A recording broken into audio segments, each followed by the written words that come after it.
football season. Howdy, folks, and as you can see, we're fixing to watch a game today. I'm Gus Johnson, along with my main man, Joel Cladden. Welcome to Dallas. We're ready for Red River, where anything can happen. I'll tell you what, this game is the most unique game in college football, and it's one of my favorite days of the college football season. We've got playoff implications, certainly for Texas. We've got Heisman implications for both quarterbacks. It's time to get down in Big D because the eyes of the college football world are upon us here in the Cotton Bowl. And what a great day for football. Zero humidity, folks. 54 degrees. Football weather.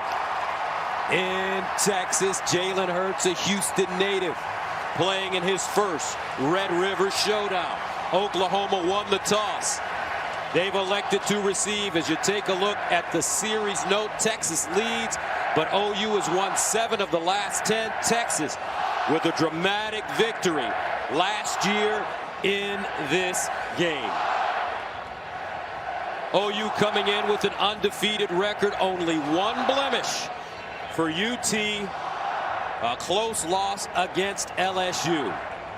CeeDee Lamb is the deep man, one of the great offensive players in the nation. Cameron Dicker will send it away. Texas, OU, Red River, and here we go. They kick it to the far side. TJ Pledger will run it. Pledger crosses the 30 and gets up to the 35-yard line.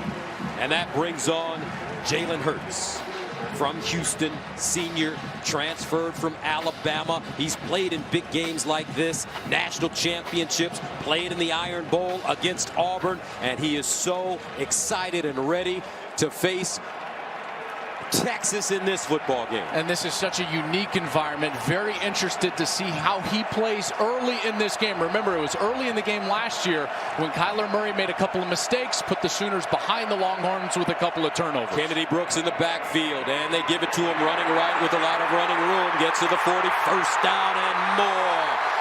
Kennedy Brooks, the redshirt sophomore from Mansfield, Texas, stopped by Jawan Mitchell after a gain of 23. Every defensive coordinator I talk to says the same thing about Oklahoma. They say the best thing Lincoln Riley does is the run game. They all talk about the air raid and the passing game and the explosiveness, but the most difficult thing to stop when you face the Sooners is this potent rushing attack.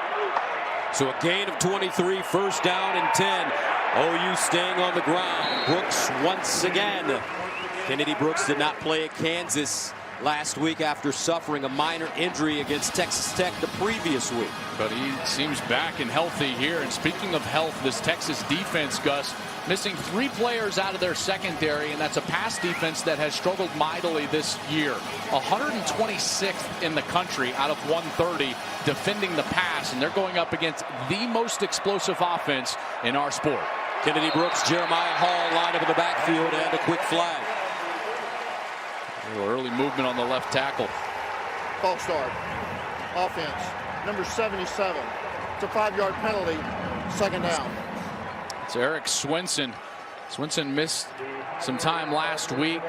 He had to be filled in for by R.J. Proctor, but now he is back. He is healthy. There was some speculation that he was not going to be able to go this week, but he is healthy and on the field, but a little early start on that last play. Second down and 11. Opening series for Oklahoma at the 44. And they'll run it straight ahead. This is Jalen Hurts who slides down. Jalen Hurts at quarterback. He has terrific size, and he leads this team in rushing. And he's such a great runner. I mean, he really is a slasher. You know, not like what Kyler Murray was. Murray was more explosive, in particular, like in short spaces. But Jalen Hurts is great between the tackles. And on a play like this, Gus, on a conversion opportunity, this is when you've got to be aware of the legs of Jalen Hurts. He's 6'2", 220 pounds, 3rd and 5 after the 6-yard gain at the 38. Out of the gun, Hurts steps up in the pocket, wants to run it. He has a first down and more. Stutter steps and finally knocked out of bounds after picking up 11 yards. Jalen Hurts showing the great legs already. You're going to get man-to-man defense, and as OU runs a crossing route from the left, watch how the left side of the field is wide open. Now Hurts can just take it right up the field, get the conversion. Easy read for the quarterback as he saw that defense fast flow all the way to his right. Jalen Hurts 31-2 as a starter, 26-2 at Alabama, 5-0 to start his career at Oklahoma. 1st and 10 of the 27. And Hurts again straight ahead, and he'll be lucky to get back to the line of scrimmage. Taquan Graham and Brandon Jones defensively for Texas. This OU team, Gus, they are so good early. Lincoln Riley does a great job formulating the early first quarter game plan. They have scored 62 points in the first quarter so far this season. That is the top mark in the country, and you're seeing a quality drive put together here on their first series of the game. Lincoln Riley, one of the great coaches in America, and he turned 36 years old last month. 5th youngest coach in FBS. 2nd and 10 of the 27. Hurts firing to the far side. Bobbled and caught. Basquin, and Nick Basquin hauled it in. 5th-year senior gained 17. Oklahoma moving and grooving early on. I tell you what's very interesting. Texas has gone almost exclusively with man-to-man defense on the outside, and when that happens, tackling becomes so important in those one-on-one matchups. There, Basquin was able to break the tackle of Deshaun Jameson and get the first down and create this early inside the 10 scenario for Oklahoma. 1st down and goal at the 10-yard line. And it's Hurts looking, pulls it down, scrambles, decides to run it, now backs up, lets it fly, incomplete. CeeDee Lamb, the intended receiver in the corner, covered by Brandon Jones. That is what is so difficult about these quarterbacks. You're going to see it from Sam Ehlinger when Texas has the ball as well. Their ability to extend plays. Coach was talking about it in the pregame. Hurts right there. Texas does everything right defensively, and yet he's still able to get a chance at a touchdown late by extending the play out. But a great job by that Texas defense, forcing him to throw it late. 2nd and goal of the 10. Kennedy Brooks in the backfield once again for OU. Hurts sprints out, wants to run it, tries to turn it up. Not a lot of room, and he finally goes down. Terrific open field tackle. B.J. Foster. And Foster, one of Texas's most ferocious hitters in the secondary, called out Jalen Hurts this week. He's not dumb, Foster said. When he runs, he's going to have to slide or he's going to get hurt. 3rd down and goal at the 9. Got to be aware of their best player. Their best player, number 2, CeeDee Lamb, in the slot at the bottom of your screen. Rambo is the wide receiver at the bottom. Lamb in motion. Hurts looks for CeeDee in space. CeeDee breaks it back. CeeDee on his feet and knocked out of bounds around the 2.5-yard line. Chris Brown gets him to the turf, and Oklahoma has to make a decision. And B.J. Foster, who is out there as the safety, trying to bring him down. He is down and writhing in pain. He's the one right there that kind of has that arm kind of tugged back when CeeDee Lamb spun around him as he dives and gets that ball all the way to the 1-yard line. What an incredible effort by CeeDee Lamb. And this would not be good for Texas if B.J. Foster has to miss any extended time. Again, they're already without 3 secondary players. Jalen Green and Josh Thompson, 2 corners. Caden Stearns, an incredible safety. And now B.J. Foster, who's another one of these young, incredible safeties. Just a sophomore. He's missed 2 games this year with a hamstring injury. But it looked like he was grabbing up at his upper body when CeeDee Lamb, Gus, kind of wrenched that arm back when he spun him back to the inside. B.J. Foster picked off Austin Kendall, former Oklahoma quarterback, last week when they played West Virginia for the 3rd of Texas's 4 interceptions. Coach T, Tom Herman, and this is like an Urban Meyer mental game. Coach Herman coached for Urban Meyer at Oklahoma as his offensive coordinator. Coach Alex Grinch coached last year for Coach Meyer, the defensive coordinator for OU. Coach Beck. I mean, everybody coached for Urban Meyer. I think I'm going to be his running backs coach if he ever goes back into football. No. He's good on our desk. Okay. Let's keep him there. Okay. He's doing just fine. You know, see that left arm has that brace. Folks, that brace that you see on B.J. Foster's left bicep, that's actually attached to his shoulder pads and his shoulder so that his arm cannot get reached above the shoulder area. So that tells me that he's got some sort of issue with that shoulder. And that was the arm that got wrenched back around as CeeDee was running for the touchdown, and Hurts is back on the field. Gus, OU, 4th down, going for it here early. 4th down and goal at the 1. Oklahoma 3 of 3 on 4th downs this season. Trey Sermon, 6 feet, 216 pounds. With Hurts. Remember, Hurts has great legs. He'll run it to the right side on the move. Touchdown, OU. CeeDee for the TD.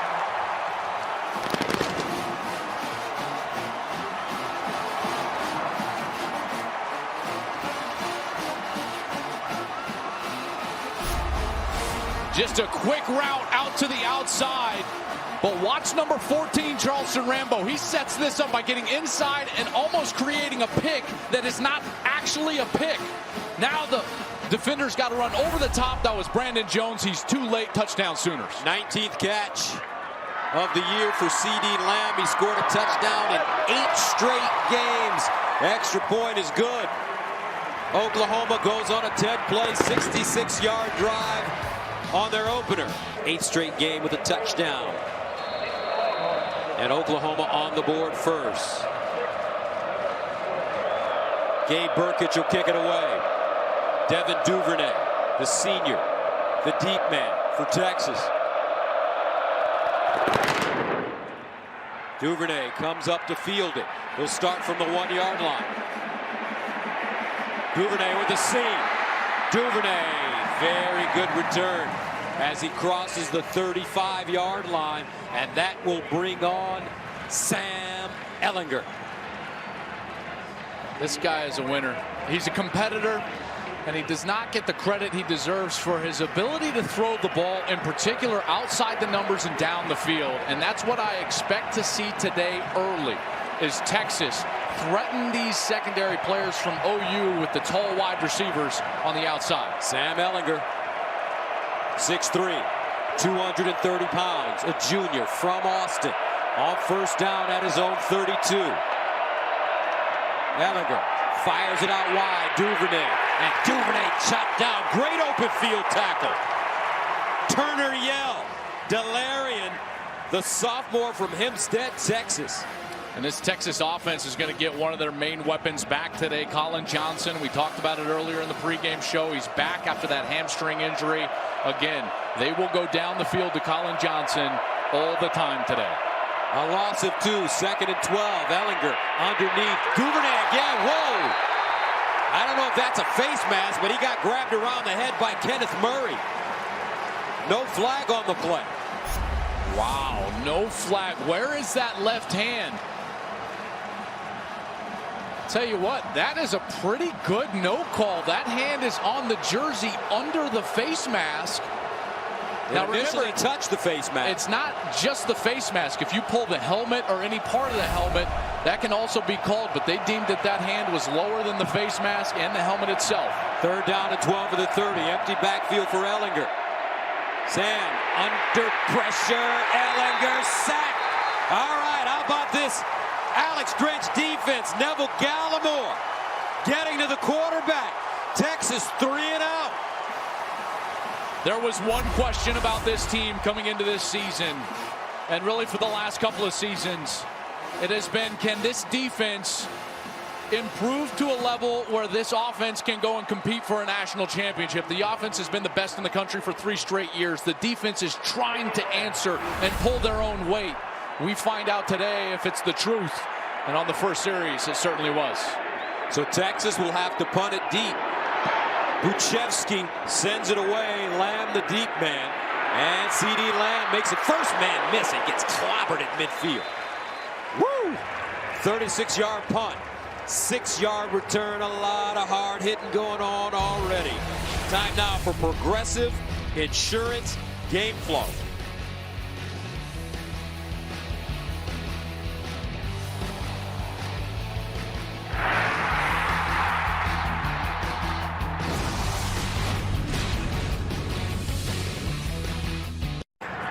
Well, Gus, it has been an easy relationship building between CeeDee Lamb and Jalen Hurts. We saw that last touchdown. Now, in talking to both of these guys, they said it was a pretty immediate connection. Now, CeeDee has told me Jalen has pushed him.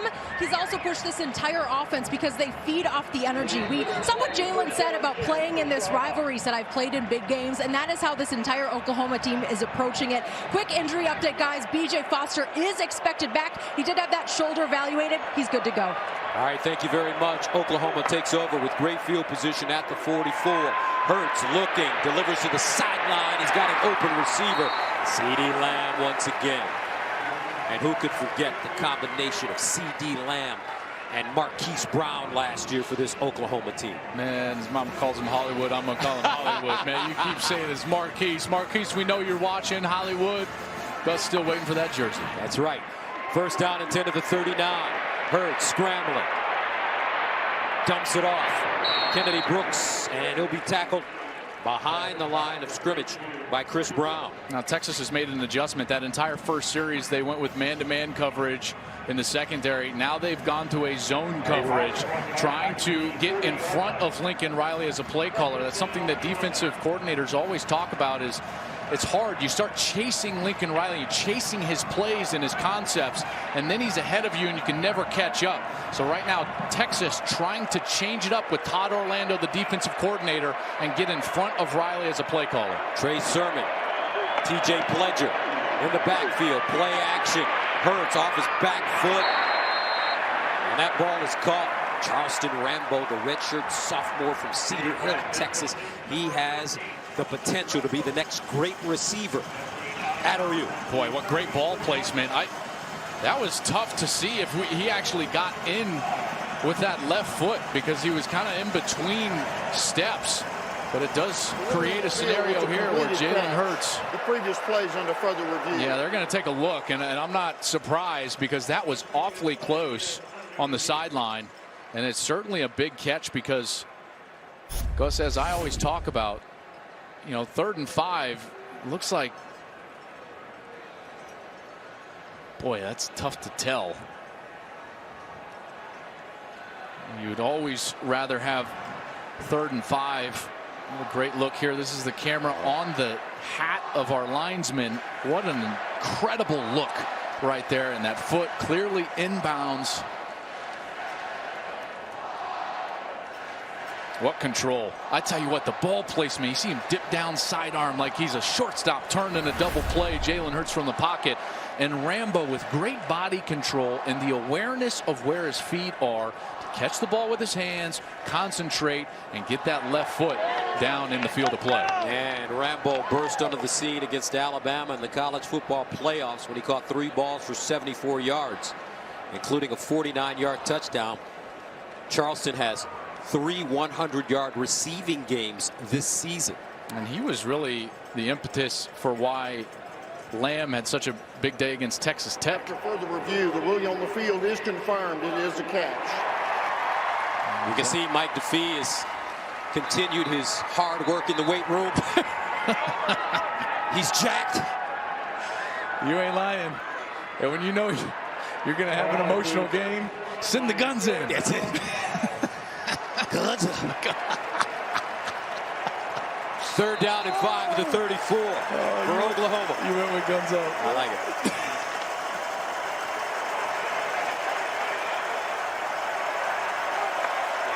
Hurts. Rolling. Running. First down. Hurts still on the move and down at the 13. Lost it after a 21-yard gain. But they say he was down. Anthony Cook with the tackle.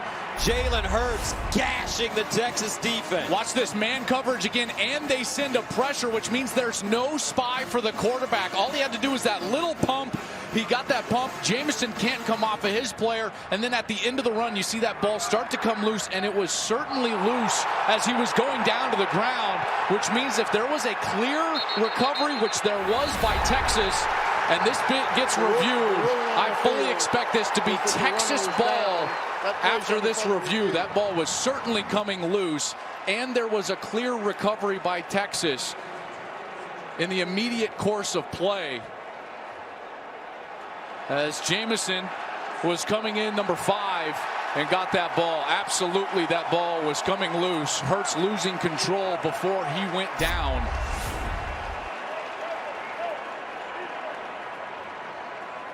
No doubt about it. Anthony Cook came in with the initial hit, number 4. Helmet right on that elbow. The ball starts to come loose. There he loses control. No body part yet on the ground. And then Jamison right there for the immediate recovery. Oklahoma has turned it over only 4 times this season. 2 fumbles and 2 interceptions.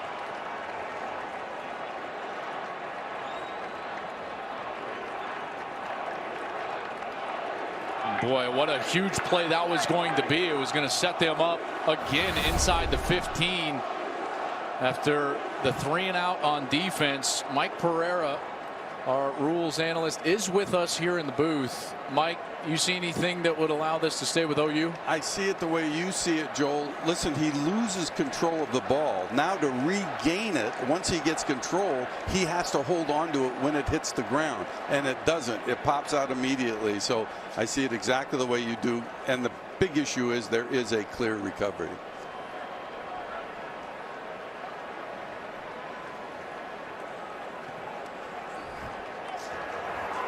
After reviewing the play, the ball came loose prior to the runner being down.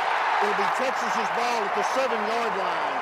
Please set the game clock to 6:20, 6:20.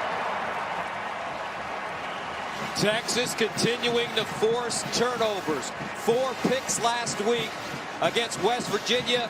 They force a fumble here in the first quarter against Oklahoma. Longhorns with the football when we return.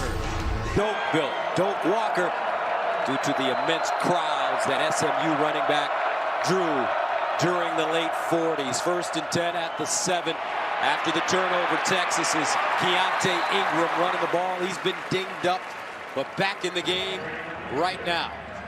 And this Texas team needs a little positive momentum on this series. They've got to move the chains, not just for field position, but also for their confidence.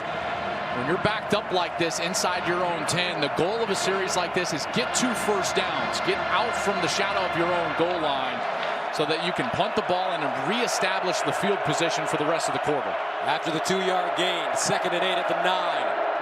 Ehlinger throwing it underneath and caught. Duvernay. Devin Duvernay, the senior. And it's interesting, coming into this game, CeeDee Lamb had 18 catches. Duvernay was 45. Duvernay is such a good player. He's always open, leads the nation with those 9 catches a game. 1st down and 10 to the 18. Ehlinger. And incomplete. Keontae Ingram took his eyes off the football. Kenneth Murray in coverage. And when they need a 1st down, they go to Duvernay. He is our one to watch, sponsored by Credit One Bank. Devin Duvernay, those 9 catches a game, 463 yards, 4 touchdowns. He leads the country with those 9 catches a game.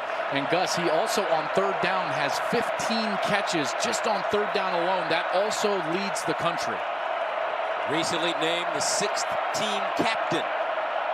2nd and 10 at the 18.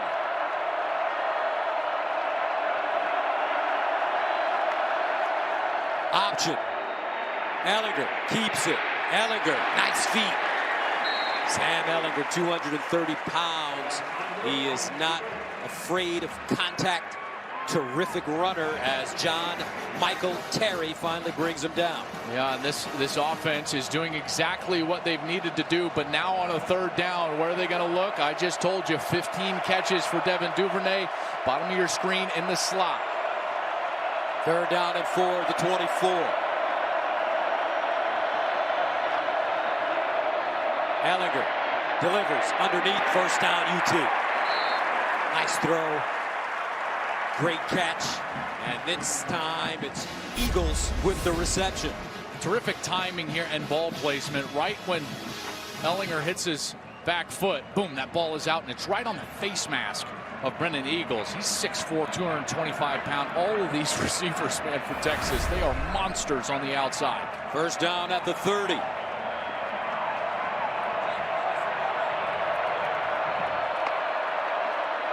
Play fake. Ehlinger steps into his throw and delivers a dart. Collin Johnson. Look at the run after the catch. All 6'6" of him. Kenneth Murray had to track him down from behind after a 22-yard gain. I love how Ehlinger first has time to work in the pocket, but then as he is reading this field, he gets the safety to move in the middle of the field, and then right there, boom, he's got his eyes right on Collin Johnson, and he's able to throw that ball on time and on target, and it allows Johnson the ability to run after the catch. First down to the 48. Texas finding some rhythm now, and they'll swing it out. Duvernay looking for room, and Duvernay taken down again by Turner Yell.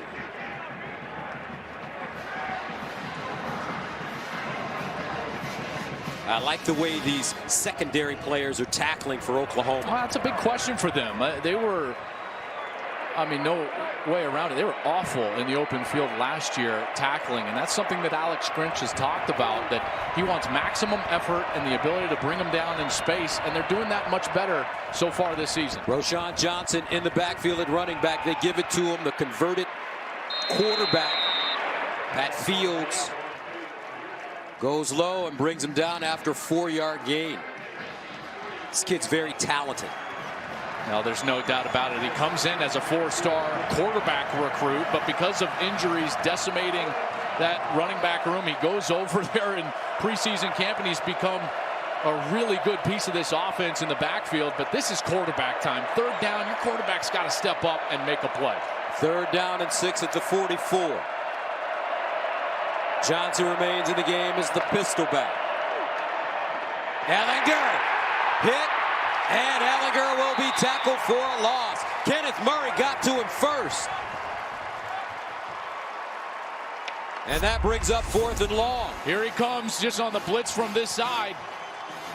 They're trying to pull that guard, and number 75, Junior Ongilau, does not see the pressure. Murray's got a free run, and Ehlinger's got virtually no chance in the backfield.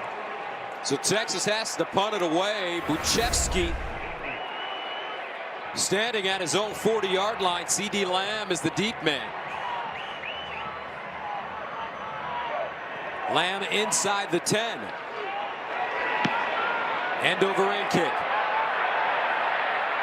Bounces backwards. Oh, what a kick by Buchevsky. It'll be down at the 5. He's got some English on that football. A 41-yard punt. And it'll pin OU deep in their own territory. Sooners with a 7-0 lead. 9. The Cotton Bowl in Big D. 1st and 10 at the 5-yard line. So Texas flips the field. They did a great job there. That's the exact goal. You would love to score points, but they reestablished field position and now pinned Oklahoma deep in their own end. Sooners from the 5. Hurts just trying to give his team some room. Jalen Hurts starts the game 6 of 7, 48 yards. He also has 45 rushing yards, has thrown a touchdown. Jamari Chisholm with the tackle for Texas. Cut off those sleeves. Look at that sleeve. He was wearing long sleeves. He had a fumble on the last series. Look at those sleeves. They cut him off on the sideline. I'm sure he thought that they were a bit slippery when he was trying to run with the football, and now he's got better grip as a runner. Interesting. 2nd down and 7 at the 8-yard line. Here is Brooks around the left side and a first down. Oklahoma running downhill. Terrific run. And that's a gain of 14 yards. Check out this block right here. This is Kennedy Brooks, and he's actually going to come out and he's going to hook the support player in the Texas defense. That's number 15, and that block is what gets him the corner. It's a terrific job. A little mess right there. You can tell Hurts was reading it. Brooks is able to get the corner. Jeremiah Hall with the block on the edge. Creates a first down. 3 carries, 43 yards for Brooks. First down at the 22. Oklahoma with some breathing room. Hurts will swing it out. CeeDee Lamb trying to make people miss, and he will not. Joseph Osai with the tackle in the open field. Joseph Osai is one of the guys that Texas has talked about this year, and specifically this week as a guy that they think is playing the best football on this defense.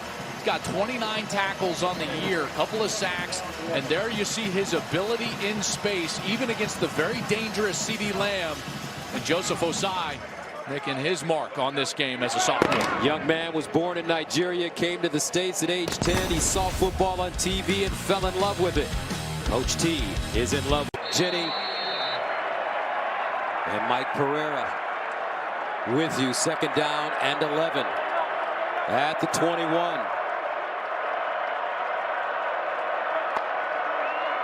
Hurts steps up in the pocket, in trouble, breaks contain, tries to get outside, and does. Jalen Hurts, another huge chunk of yards, a 7-yard pickup. Brandon Jones defensively for Texas. And again, that zone defense now for Texas, when they've run man-to-man coverage and Hurts gets outside of the pocket, extends the play, and creates, he has gashed them in the run game. So that has forced Texas to play zone. Look for OU now to try to get over the top and get down the seams of the hash marks of the middle of the field. Third down and 4 at the 28-yard line.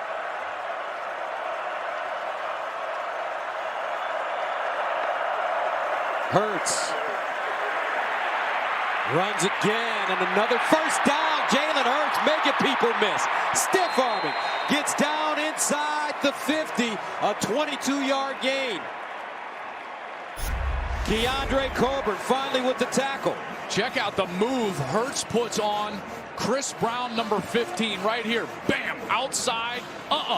Gives him that left leg, takes it away, gets back inside, and creates a first down. Look at that dead leg right there. Jalen Hurts, that slashing style runner where every cut, Gus is vertical and up the field. Plant and go. That's why he's so dangerous in the open field. First down and 10 at midfield. They'll run it. Pledger returning after a hand injury. And all these running backs for Oklahoma, they don't get a lot of carries, but when they do, they're effective, averaging over 7 yards per carry.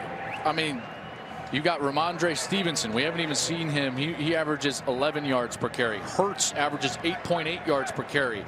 Kennedy Brooks, 8.2. Trey Sermon, 7.7. I mean, it's absurd, the production from the run game that every single one of these backs has. And that's a credit to those 5 guys up front, the offensive line for Oklahoma. Hurts already 8 carries, 77 yards. Second and 5 of the 45. Looking, Hurts in trouble again. Another first down as he slides down. And his ability to run the football is the X factor for this OU team. It really is, and in particular when Texas does everything right. Check out the coverage in the back end. Hurts has nowhere to go with the ball. There's that zone defense I was talking about. Everybody sinking back for Texas. Now Hurts, he sees the opening. Here's a great shot from the umpire cam. Right on the hat of that umpire. Hurts knows where the sticks are, gets the line to gain, and then goes down. A gain of 6. First down at the 39 for Oklahoma. Hurts finds CeeDee Lamb in space, turns it up. First down OU. CeeDee Lamb breaks it across the field, still on the move, and finally dropped at the 12. CeeDee Lamb slashing away for 26 yards. Deshaun Jameson finally stops him. When you've got a guy that can get all the way outside, look, the defense doesn't see him. No one runs with CeeDee Lamb. He's wide open on the outside. Easy read for Jalen Hurts. He delivers it to the electric Lamb, who creates a first down inside the 15. And they'll run it. Brooks. Not a lot of room on that right side. Nicely done. Joseph Osai drops him. Well, we haven't even gotten to, it's been such a fast-paced game, we haven't even gotten to the fact that OU is without their all Big 12 tight end, Grant Calcaterra. And this is where they tended to target the tight end, whether it was Mark Andrews when he was here or Grant Calcaterra last year. The red zone is where they would target those guys, so they are without Calcaterra. That means Lee Morris, the former walk-on number 84, is a guy that's going to have to come up big in the red zone. Morris with 10 career touchdowns. 2nd and 8 at the 11. They look in the corner. Lamb incomplete. That one thrown behind him. Anthony Cook on defense for Texas. What a huge play here for the Texas defense. Can they force a field goal opportunity?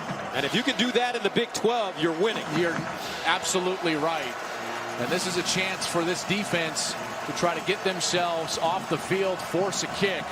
I would expect some type of pressure here from Texas in the face of Jalen Hurts, and you're going to see all the linebackers start to walk up towards that line of scrimmage.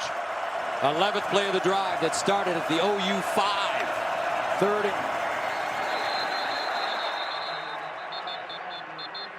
Texas called a timeout before that flag was thrown. Todd Orlando was asking for a timeout very early on the sideline. Texas takes his first timeout. And they'll get it. 7-0, Oklahoma leading and threatening. OU with 204 yards and a little over a quarter. Yes, I think you're going to know whether Lincoln Riley would go for it on 4th down or not based on this play call. If they run it here, he's trying to get within 2 or 3 yards to go for it on 4th. If they throw it, he'll likely kick a field goal if it's incomplete. Here's Hurts under pressure. Hurts taking his time. Throws. Intercepted. Texas has it. Chris Brown. 2nd turnover of the game. And that Texas defense bending but not breaking. Brandon Jones.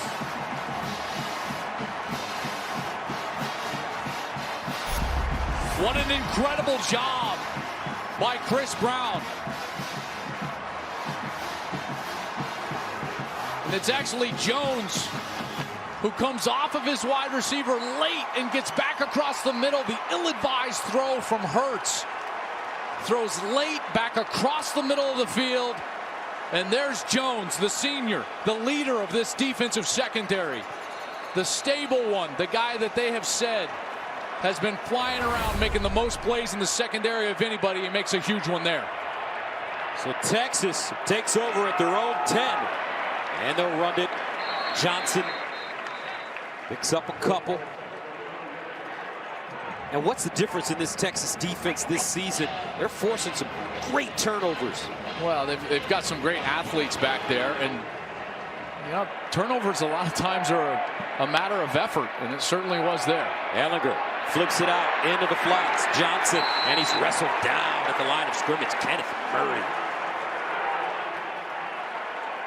How about Kenneth Murray? Check out this reaction. Watch Kenneth Murray just sprint from his linebacker spot. Immediately when you see that back go out, he's going out there and boom, wraps him up in the open field and creates that great play on the outside. This guy is fast and one of the best tacklers in the country. And now they've got a great chance to force Texas into a punting situation. Kenneth Murray, preseason Big 12 Defensive Player of the Year. 3rd down and 10. At the 10, Ehlinger, empty backfield with time, delivers, and caught for 1st down. Collin Johnson, they love having him back. A 14-yard gain for the senior from San Jose, California. And I love how Collin Johnson forces the defensive back to turn and run, and then as soon as he flips his head, boom, he just drops out of it, creates a massive amount of space, and he's there for an easy completion and an easy conversion. Parnell Motley covering for Oklahoma. 1st and 10 of the 24. Roschon Johnson, the freshman, in the backfield with Ehlinger. You get the feeling that Sam's getting ready to let this football fly. Ehlinger to throw. Ehlinger goes deep. Ehlinger! Incomplete at the 40. Wow, great throw. Jake Smith just couldn't hold on. Delarian Turner-Yell in his hip pocket. A decent job by Turner-Yell of getting his hand just barely right into the arms of Jake Smith, a tremendous true freshman who plays in the slot. And that was an unbelievable throw from Sam Ehlinger. That was in a perfect spot. Jake Smith with 4 touchdown catches in the season's first 5 games. 2nd and 10 to the 24. Ehlinger, quarterback, draw, and nothing. OU ready, prepared, motley, and a loss of 1. And we saw that one shot taken down the field, and that shot was taken to Jake Smith. I got to assume that they've got to go back down the field here, even on a 3rd and long, rather than just get the line to gain. You're going to see them start taking some shots, and one might pop up right here. Texas has to test the Oklahoma secondary. They've been the weak spot on this team for the last couple of years. 3rd and 11. Sam Ehlinger rolling. And Ehlinger turns it up. Kenneth Murray says, "Not on my watch." And Texas will have to punt it away. How about the closing speed of Kenneth Murray? Ehlinger's got a huge gap. Look where Murray's at right there. He's way behind the play, and he's still got to get all the way out to his right and make the tackle, and he closes like a bullet. Kenneth Murray is playing some football. Was that Kenneth Murray we were with in the elevator that day we were at Oklahoma? Yes, the massive. Yes. Yes. What? Yes, that man was running that fast on the field. Oh, jeez. So on 4th down, Texas punting and a whistle prior to the snap. Flag on the play. Prior to the snap. False start. Kicking team, number 44. It's a 5-yard penalty, 4th down.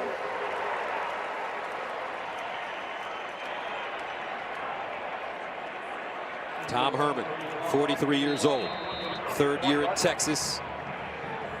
He's done some amazing things with this Longhorns team. After a 7-6 record, they beat Georgia in the Sugar Bowl, finished number 9 in the final polls a season ago. Disappointed in their loss to LSU, a game they feel they should have won.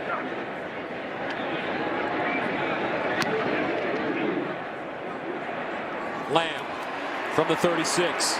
And he's upended at the 41-yard line. Great special teams coverage by the University of Texas. Montrell Estelle with the special teams tackle.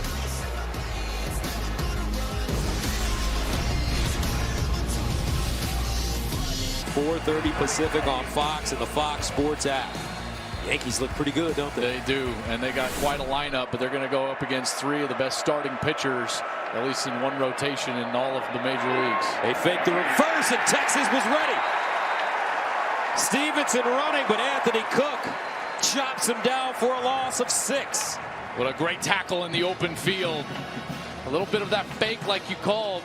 And Ramondre Stevenson, he comes in at about 235, 240, and so Cook has got to go low, and he does a great job of wrapping that outside hand around the knees and tripping up Stevenson and getting him on the ground. 2nd down and long for Jalen Hurts, who's turned it over twice already in the first half.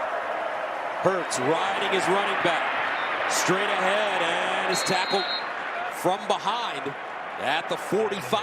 I'm really interested to see how Jalen Hurts reacts here as he faces really the first adversity of his season and his career at Oklahoma. 2 big turnovers, now a big 3rd down. He's got to make a play. Can Texas get off the field is the question. 3rd and 7 at the 45.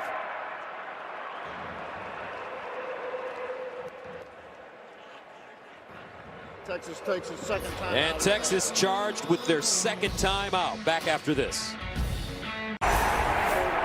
7-0. Oklahoma faced with a 3rd down and 7. At the 45, they're 2 of 5 on 3rd down conversions. Trey Sermon in the backfield with Jalen Hurts. Hurts lobs one up, incomplete. CeeDee Lamb. Closest man to the football, but there is a flag on the play at the near side 46.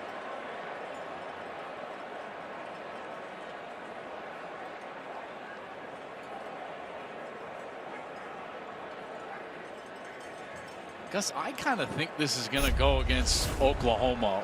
They're trying to run crossing routes, and from the right side, it looked like to me that they're trying to pick CeeDee Lamb's man. Look at 84 Lee Moore. See how he goes in there and shoves him? Offense number 84. That penalty's declined. 4th down. Not only that, but Joseph Osai with the pressure, number 46, got to Hurts and got that right arm before he could follow through. That's why that ball came out so high and awkwardly. But Lee Morris, number 84, called for that pick in the middle of the field. Great call by the official.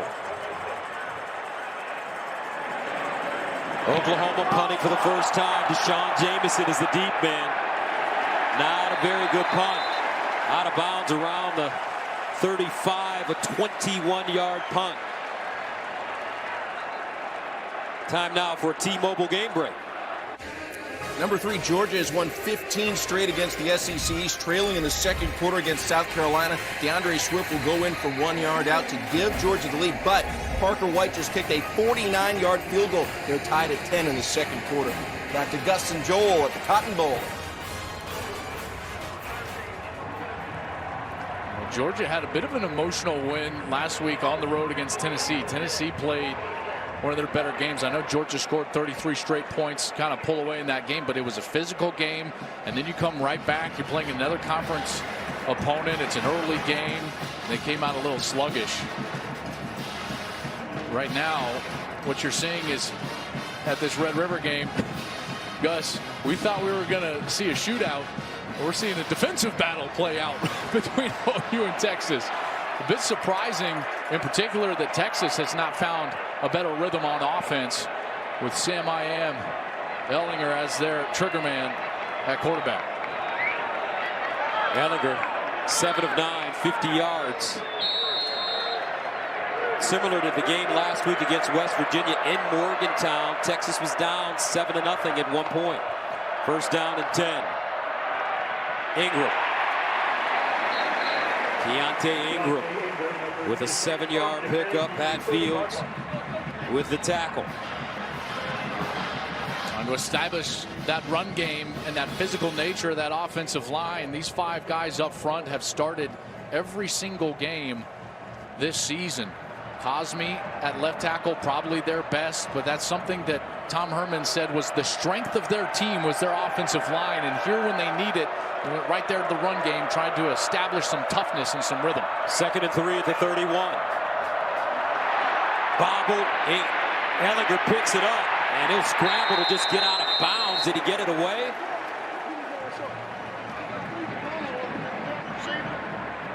He just tried to shovel it out of bounds in the vicinity of a receiver. This is something that their center Zach Shackelford has struggled with all season long against LSU. The snap always going to the left, or excuse me, to the right of the quarterback. The flag has come out. Looks like they're going to. Is outside the pocket. However, the ball he threw did not get to the line of scrimmage. Therefore, it's intentional grounding. Lost it down at the spot of the foul. 3rd down. Sam tried to just flip it, Gus, like you said, kind of shovel it forward. But remember, even when you're outside of the pocket, it's got to get back to the line of scrimmage. That blue line is the line of scrimmage. Here he is running and just kind of flips it. And it went out of bounds well before that line of scrimmage as Kenneth Murray was giving chase to Sam Ehlinger. So that makes it 3rd down and 9 at the 25. Texas 2 of 5 on 3rd down conversions.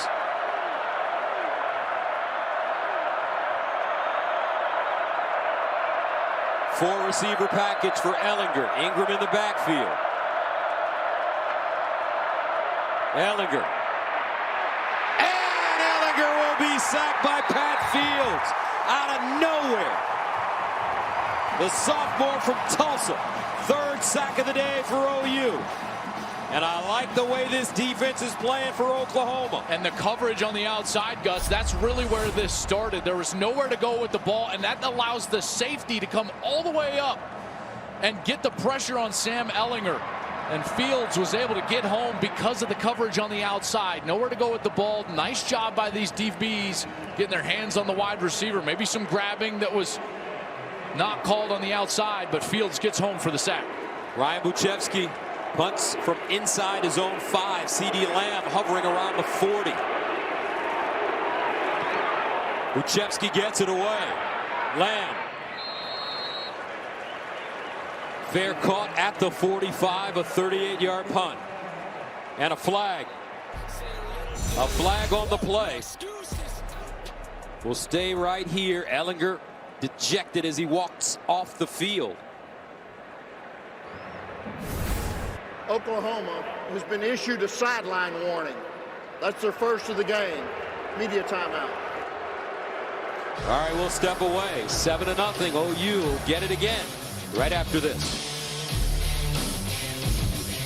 The turkey leg yesterday, Joel. Well, there might have been a fried Snickers in there. Fried as well. Snickers. Love it. First down and 10 at the 45 for Jalen Hurts, who's turned it over twice. A fumble and an interception. OU with great field position at the 45. Stevenson in the backfield. They give it to him. Slashing ahead. Tripped up as he crosses the line. Stevenson will gain a couple on the play. Should have been more. He was actually tripped up by his own guy, Marquise Hayes, the guard, 54, who was pulling around. Stevenson wasn't quite patient enough and tripped over his back heel. He would have gained 4 or 5 yards. 2nd and 8. Hurts sliding, delivers. Hurts caught. CeeDee stays in bounds. A little jitterbugging, and he gets to the 30-yard line. CeeDee Lamb continuing to have a big first half. 6 catches, 73 yards, and a touchdown. So difficult for the defensive back to try to stay with a player like CeeDee Lamb. He came all the way across the formation on that deep over route, and after the heavy play action, he was open for Hurts in the back end. First down at the Texas 31 for Oklahoma. 3:20 to go in the first half. Here's the handoff. Stevenson breaking tackles. It'll get down to the Texas 15. So gains of 22 and 15 yards on the last 2 plays for OU. They do such a good job of using the motion to create space, and then all of a sudden you get some clear out, and now you've got room to run on that left side. And Stevenson's able to gain positive yardage. That's another one of those ways that Lincoln Riley uses his formation and the motion or movement of the system in order to create space and gain yards. First down to the 17. Hurts looking backside, nothing there. Hurts takes off. Jalen Hurts out of bounds, close to the Texas 5. Gains of 22, 14, and 12 yards on the last 3 plays. That'll make it first down and goal around the 5, maybe the 4.5. Looked like that one was designed to go to the right. Everyone was flowing over to the right. The offense is right, even the wide receivers and the defensive backs. So when he broke it off and extended the play back to the left side, there was nobody there. And the last 2 times Gus in the red zone, Hurts has turned it over. First down and goal at the 4.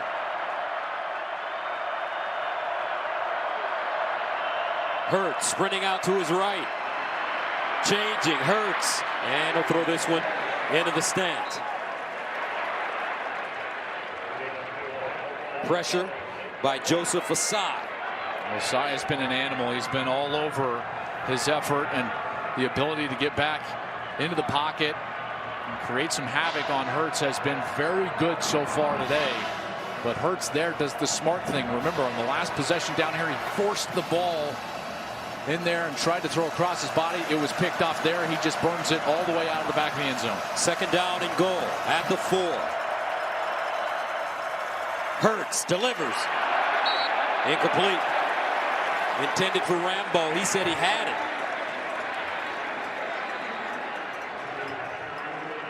Trying for that quick out in front of the DB, Jamison.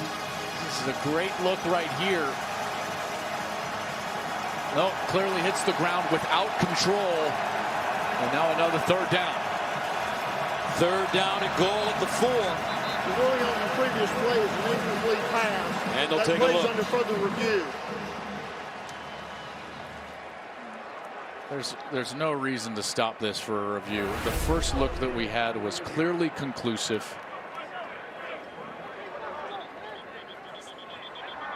Well, there is one reason to take another look at it. We get another opportunity to take a look at Mike DeFee. Obviously, he's been working on the biceps, triceps, shoulders. And with that in mind, we've got our main man with us in the booth today, folks. Mikey Rulebooks. Mike Pereira. Mike, what do you think of this? Incomplete pass, Gus. Mikey Rulebooks, I like that. The rulebook would say here that he really didn't control the ball when the ball hit the ground. Then it popped out of his hand. So, again, I think a great call on the field that it was incomplete. Watch that left hand come off the ball there, and he has to re-grip it with the right. So, to me, right call on the field, and it should stay incomplete. That's right. Mike Pereira knows both books, the college book and the NFL book. That's why he's just Mikey Rulebooks. There you go. The ruling on the field is confirmed. It's incomplete. Incomplete pass. Makes it 3rd down and goal at the 4. You know, the reason I don't like that stoppage is you can say, well, they're trying to get it right. Yeah, but you give Oklahoma an artificial timeout there on a clearly conclusive replay in real time. And now Lincoln Riley has had a chance to huddle his team and think about this 3rd down call. The last time they were on the left hash, it was their first series. They ran a sprint out to the right side and got a touchdown. They've been rolling that pocket to the right. I wonder if they're going to do that again for Jalen Hurts. Try to get him on the outside with a run-pass option. From the 4-yard line, 3rd down and goal. OU running it, but Texas swarming defensively. Keandre Coburn with the tackle, and that brings up 4th down and goal.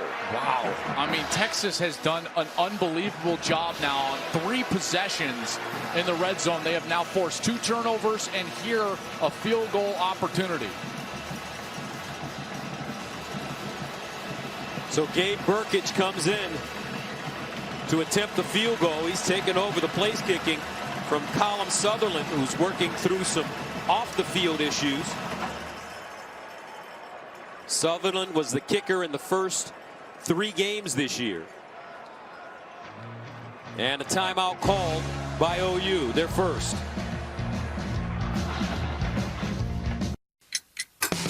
Be your own man, not the man from the movies or the cover of that magazine. Be clean and groomed. Know how they're different. Be good with different. Just for men hair and beard care. Be the better man you are and look the part. Using Head & Shoulders every day, it's like great offense for my hair. No. It's great defense against flakes. Offense. Defense. Offense. Defense. Offense. Defense. Defense. Offense for great hair. Defense against flakes. All right, big play coming up here for Coach T and the Longhorns, trying to get off the field with 3 points given to Oklahoma or less. I mean, it would be a huge win. I mean, Oklahoma has already forfeited, let's say at a minimum 6 points in their previous 2 red zone turnovers. You got to think that's at least field goal range in both of those. Now Texas comes up with a big 3rd down stop, and it looks like OU is going to stay with their kicking team, and they will for the field goal attempt. What a huge win for Texas here. Now, after a timeout like that, though, you got to be aware of a fake. You cannot just rush out of your lane and allow a tight end to get open in the end zone. Got to be aware of the fake here for Oklahoma. Chip shot for Brkic, 19 yards.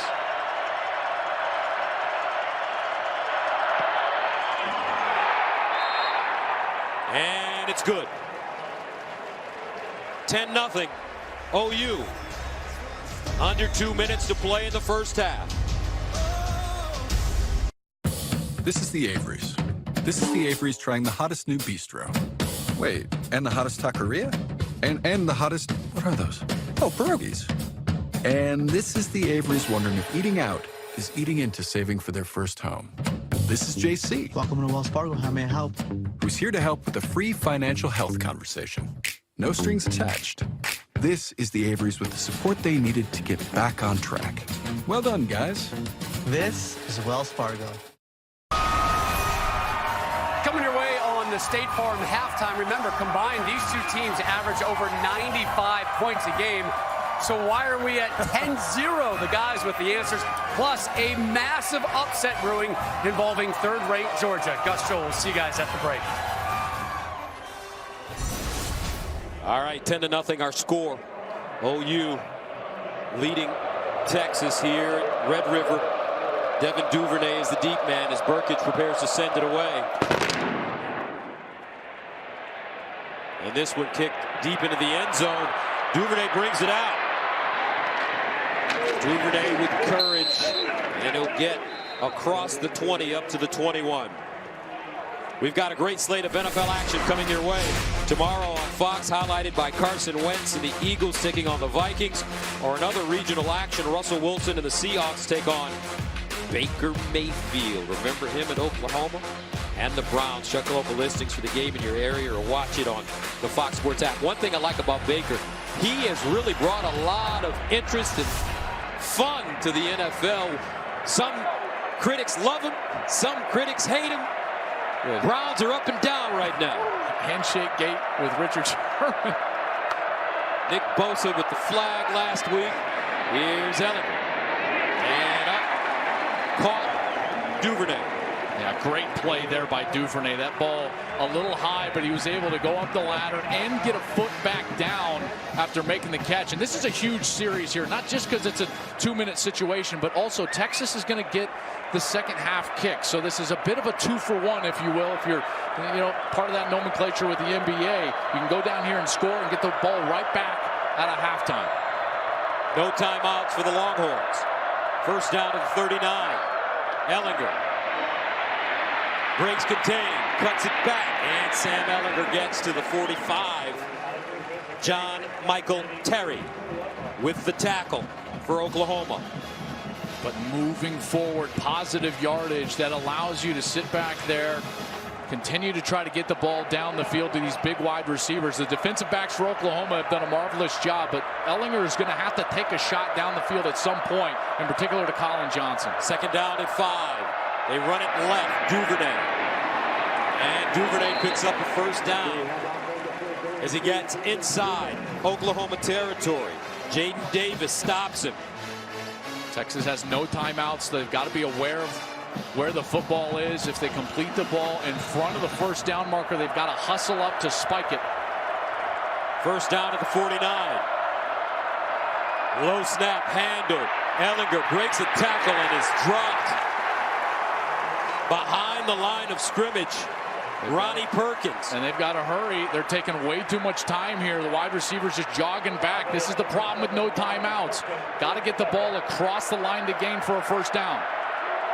Second down and 11 at midfield. Ehlinger setting up, looking, nobody open. Ehlinger runs it, flags down.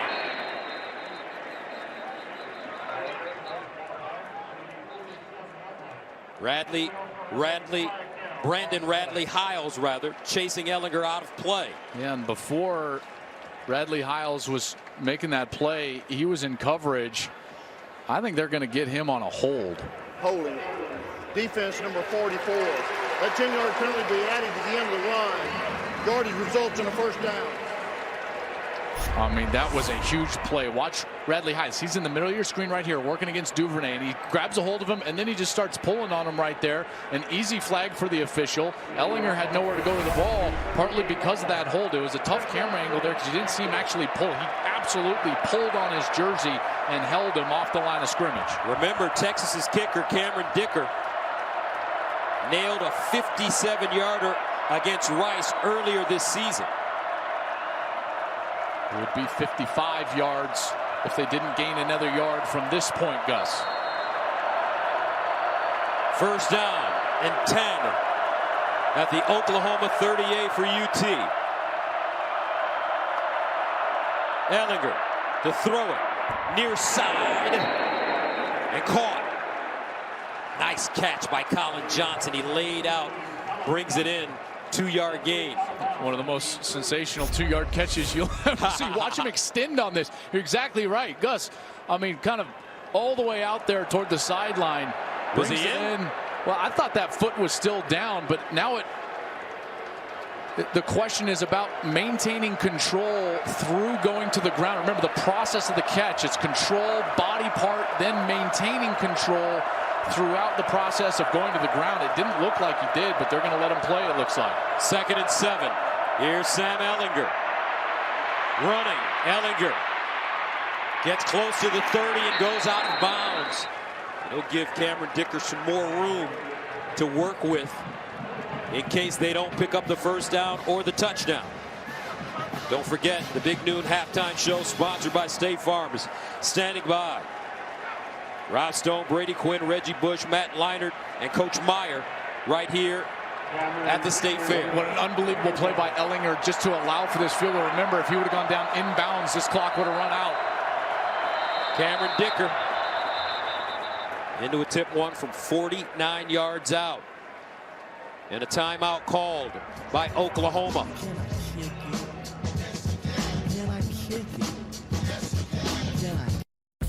This is Jerry. Jerry has a membership to this gym, but he's not using it. And he has subscriptions to a music service he doesn't listen to and 5 streaming video services he doesn't watch. This is Jerry learning that he's still paying for this stuff he's not using. He's seeing his recurring payments in Control Tower in the Wells Fargo mobile app. This is Jerry canceling a few things. Booyah. This is Jerry appreciating the people who made this possible. Oh look, there they are. This is Wells Fargo. 10-0 Oklahoma. Cameron Dicker, who could forget his performance in this game last year with the game-winning field goal. Into attempt one now from 49 yards away. And another timeout. That one would have been good. Oklahoma. Lincoln Riley will make timeout of the half. Cameron Dicker think about it. Sophomore from Austin, Lake Travis. He's certainly been good. And if you can play football in Austin, you go to Lake Travis. That's the truth. A couple of players have come out of that place. Gosh, they're such a good program. There's no doubt about that. 4 of 6 on the season, Gus, and his 2 misses have been from that 40 to 49 range, which this is it. And we saw this last week. Quinn Nordin from Michigan made one while a timeout was being called from deep, and then he came out here and in live game action missed it to the right. Dicker's miss is to the left. He's a hook player. He draws the ball from the right to the left. From 49 yards away. And Lincoln Riley will use all of his timeouts.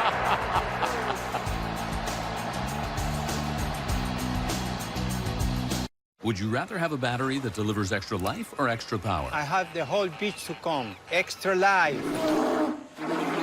I'm going to disagree. Extra power. Extra life. Extra power. Extra life. No way. Extra power.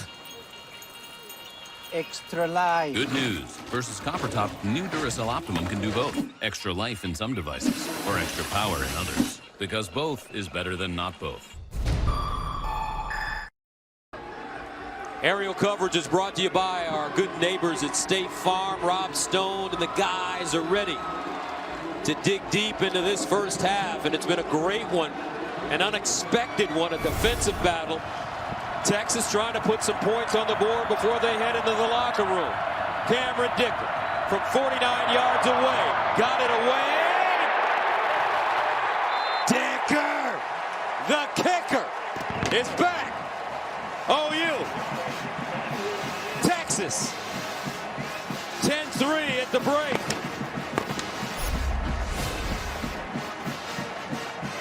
Cameron Dicker with that strong leg knocks this one down from 49 yards out.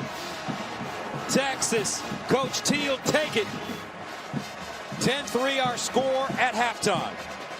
Coming up after this short break, we'll get you to Rob Stone and the guys for the Big Noon Halftime Show right here at the State Fair. Let's get it. We're ready for the second half. Close game so far, 10-3. Oklahoma on top of Texas. Gus Johnson along with Joel Klatt. Whoa! After last year. I know. 10-3. What are we watching right now? We got defense going on at the Red River Shootout. I tell you what, I wasn't expecting this. I know you weren't. We talked about it all week long about what we expected these offenses to do, but it was really the defenses that shined early in this game, save for that first possession. Let's look at some football insights presented by AT&T Business, edge-to-edge zone where intelligence covers every edge of the field. And it was this play that got us our only touchdown. Jalen Hurts to the right, great pick by Rambo, creates the 5 yards of space. CeeDee Lamb does a great job running flat, and that's a touchdown for the Sooners. But then it was the turnovers. Oklahoma's defense coming up huge with a couple of turnovers, and then Texas defense with turnovers. OU defense then coming up huge with the sacks, the tackles for loss, and they have been doing a great job. OU has run 23 plays in Texas territory. UT has only run 7 in Oklahoma territory. That's how good OU's defense has been playing so far today, giving up only those 3 points, Gus, right before the half. As we take a look at our Geico stats, those rush yards for Oklahoma, 165, only 12 for Texas. And that was in first half really dominated by Oklahoma, save for those turnovers forced by the Texas defense. So Texas will get the football to start the second half. Devin Duvernay is the deep man. Brkic kicking off for the Sooners.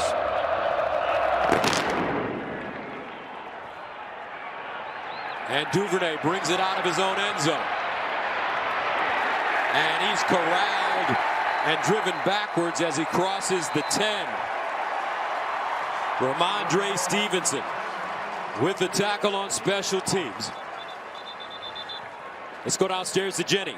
Well, guys, Texas was averaging just under 42 points a game coming into this one. So Coach Herman not afraid to tell me that his offense just wasn't good enough in that first half. Now, he said we cannot abandon the run game, but highlighted the defense and getting those red zone stops were huge for them. Now, Coach Riley also addressed what was happening in the red zone with Jalen. He said he was getting pressed a bit, needs to settle down, but that defense, Gus, he's happy with how they're playing. As well he should be. 1st and 10 at the 13 for Sam Ehlinger and the Longhorns. Here's Ehlinger to throw it on first down. Delivers, has a receiver, and incomplete. That one thrown a little late. As Trey Brown tracked the ball down while it was in the air. Eagles, the intended receiver. And Eagles had a step, but you're right, it was late and underthrown, and that's what allowed Brown to get back into position and ultimately get this ball knocked away. And he does a great job of not contacting Eagles forcibly. Does not draw a penalty. That's a good no call and great coverage down the field for OU. Ehlinger, 9 of 12, 71 yards. He'll throw it into the flats.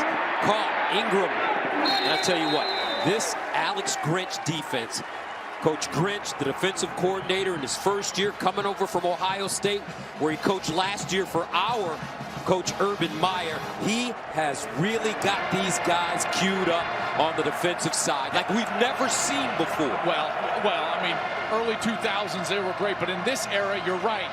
And this has been the defense and the difference, Gus, on third down. Last year, 118th in the country. They came into today's ball game 5th in the country in third down defense. Let's see if they can get off the field again. 3rd and 7 at the 16. Ehlinger scrambling. Ehlinger steps up. Ehlinger looking for the first down, and he has it.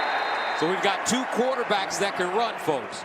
We've got the 2 best quarterbacks in the Big 12 who happen to be 2 of the best quarterbacks in America. And this is what is just killer for a defense. Watch Neville Gallimore, number 90, right up the field, does a great job providing some pressure, but it's the extension of the play by Ehlinger that creates the first down. Ehlinger now near side. Duvernay, he stood up and taken down. Another great open field tackle for this Sooner team. Justin Broyles this time. Broyles. I'll tell you what, that's not the guy you want to see in open field is Duvernay, because Duvernay is so dangerous with the ball in his hands, but Broyles comes up and makes a great tackle. 2nd down and 11 at the 26. Ehlinger guns it underneath, incomplete. Eagles the intended receiver again. That one right in his hands in front of Trey Brown. And here's another third down opportunity. It was Ehlinger's legs that was able to create the conversion on the first third down of this drive. I'll draw your attention to number 90, Neville Gallimore. He has provided such a great pass rush during the course of this game. He is the nose tackle right over the center. He's been doing a great job. He's a fifth-year senior. Watch this bull rush. 6'3", 302 pounds. 3rd and 11. Sam Ehlinger under pressure. Sacked again. Kenneth Murray. 4th sack of the game for Oklahoma. And in order to beat Alabama, in order to beat Clemson, this OU defense had to get better, and they are looking better right now under Alex Grinch. Gallimore, the nose tackle, he brought the center across, and Murray comes around and screams in from the inside. This is the exact pressure that they struggled with against LSU, and again here today. So the Longhorns send it away, takes a bounce. CeeDee Lamb grabs it, stays on his feet, and is taken down at the 35, a 48-yard punt, a loss of 1. 10-3 though. OU. Here comes Jalen Hurts and the Sooners on offense right after this. Contests. Games start at 9:30 a.m. Eastern from London on NFL Network, so get those picks in early. Jalen Hurts for Oklahoma, 9 of 15, 95 yards, a touchdown. He's also thrown a pick. He's rushed for 107 yards. He's also fumbled once, 2 turnovers. First down and 10 to the 35. The handoff. This time it's Stevenson. And Ramondre Stevenson, the junior from Vegas, picks up 3. Well, after the defense comes out there with a quick stand on this first possession, now it's incumbent on this OU offense to continue to get into that rhythm. They moved the ball. It was just those turnovers down inside the 20-yard line and then stalling out for a field goal that hurt them. 2nd and 7 at the 38. Play fake. Hurts sets up deep in the pocket. Now bounces it outside. Throws on the move down the field. And incomplete. Hurts under pressure. Trace Sermon down the field, out of the backfield. You know, one of the things that I talked with Coach Riley about at length was that he's been trying to get Jalen Hurts to stay in the pocket and go through the progression. And when there's pressure, that's understandable. But one of the things he resorts to is running too early. And Lincoln's trying to get him to stay in there, read through the progression, get to the 2nd, 3rd, and 4th man into the progression in order to find the completion. 3rd down and 7 to the 38. Hit as he throws, incomplete. That time, Texas bringing pressure. Aside.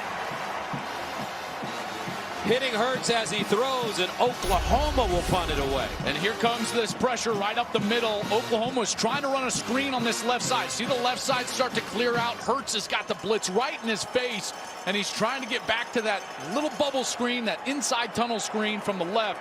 But Osai is right there. He and Malcolm Roach with the contact. Todd Orlando also calling a great game for Texas, their defensive coordinator. Jamison is the deep. Here's Jamison. Lets it take a bounce. And it's an OU bounce. Downed at the 7. A 55-yard punt. Arakpo, our own Matt Leinart and Reggie Bush is live on Twitter at CFB on Fox. Follow along on your second screen. 10-7. First down and 10 at the 7-yard line. 10-3 our score. Here's Ehlinger. He'll run it straight ahead. Oh! Ronnie Perkins met him in the hole. Well, Ehlinger is going to have to start playing a little bit better, and he's our Academic Ambitions. Academic Ambitions sponsored by SoFi. Get your money right. Academic All Big 12 first team, 4-time member of the Big 12 Commissioner's Honor Roll. But I got to tell you, this is a spot in the game where he's got to start playing better, in particular down the field. He has not given his wide receivers a chance to win. He needs to start doing that by throwing the ball on time. Second down and 8 at the 9-yard line. Ehlinger goes to the sideline, and it's caught at the 29-yard line. On 2nd and 8, they'll pick up 20 yards. Collin Johnson hauls it in. That's exactly what I'm talking about. The ball comes out on time. It's a back shoulder fade. They're great at throwing that route, and it's a completion. They'll hand it off. Johnson. Roschon Johnson picks up a couple. I'll tell you, this OU defense, they're playing so aggressive. That was Pat Fields, number 10, the safety, who came up and made that tackle within 2 yards of the line of scrimmage. At some point, they're going to have to continue to take those shots down the field because of how aggressive these safeties are playing in the run game. Second down and 8 at the 30. Here's Duvernay over the right side. No room because OU's Jaden Davis plugged up the hole, dropped him. No gain on the play. Watch Jaden Davis. He's going to take on the back. This is Roschon Johnson. Boom, he takes his outside shoulder, and now there's nowhere for Duvernay to go. And then he's got his help from the inside of the field. What a great play by the young corner, true freshman Davis. Third down and 8 for Texas at the 30. As Sam Ehlinger lines up in the shotgun. Ehlinger steps up, looking. Ehlinger dumps it off. Caught.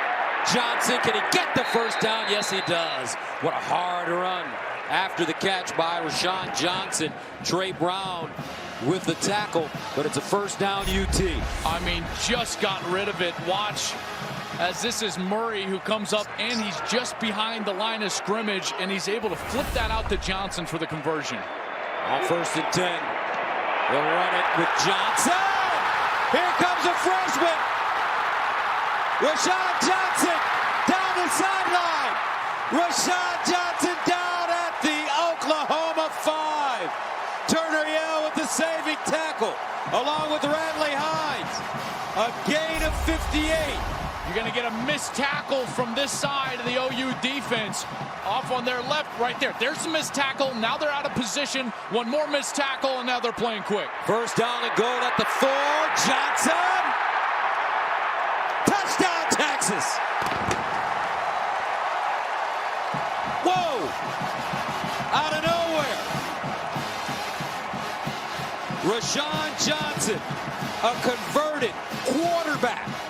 True freshman. 2 of the biggest plays of the game. And tempo on both of these snaps helping Texas. OU not quite lined up. And how about the power of the true freshman? Does he get in? It sure looks like it. Doesn't come down until that ball was reached back over his left shoulder for a touchdown. And with running backs, Keontae Ingram, Daniel Young, Kurt Johnson, and Jordan Whittington all injured at various points this season, Tom Herman turned to his 3rd-string quarterback, Roschon Johnson, who had never played the position before, but has crazy athleticism.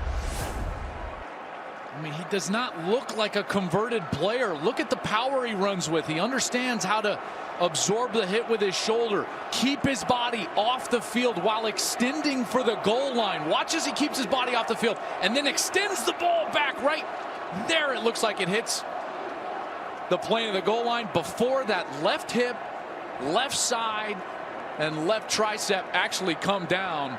Certainly looks like a touchdown to me. Put me in, coach. I'm ready to play today. Roschon Johnson. He's got a strong last name, partner. That's why you keep going with it. I love it.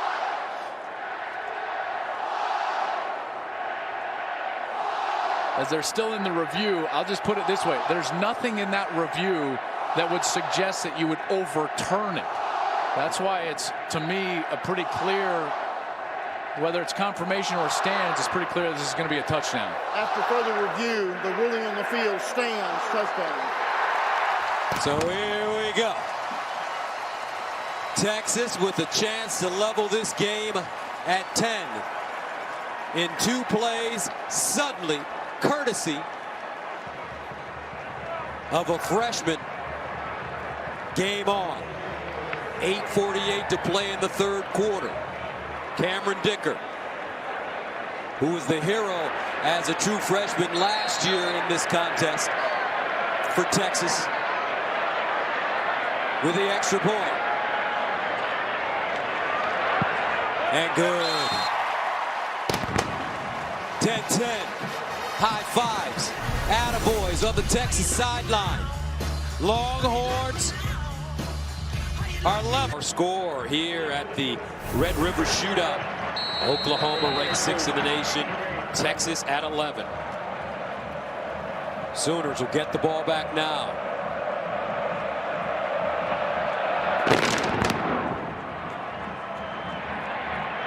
And this one will be down in the end zone. Let's go downstairs to Jenny. Guys, Roschon Johnson has brought new life to this Texas sideline. I cannot even tell you how many guys came over to congratulate him, including Coach Herman. And the way his teammates and coaches talk about him, just so much respect. You know, Ingram said that he is taking every chance he can get to watch film, to get involved, to ask questions.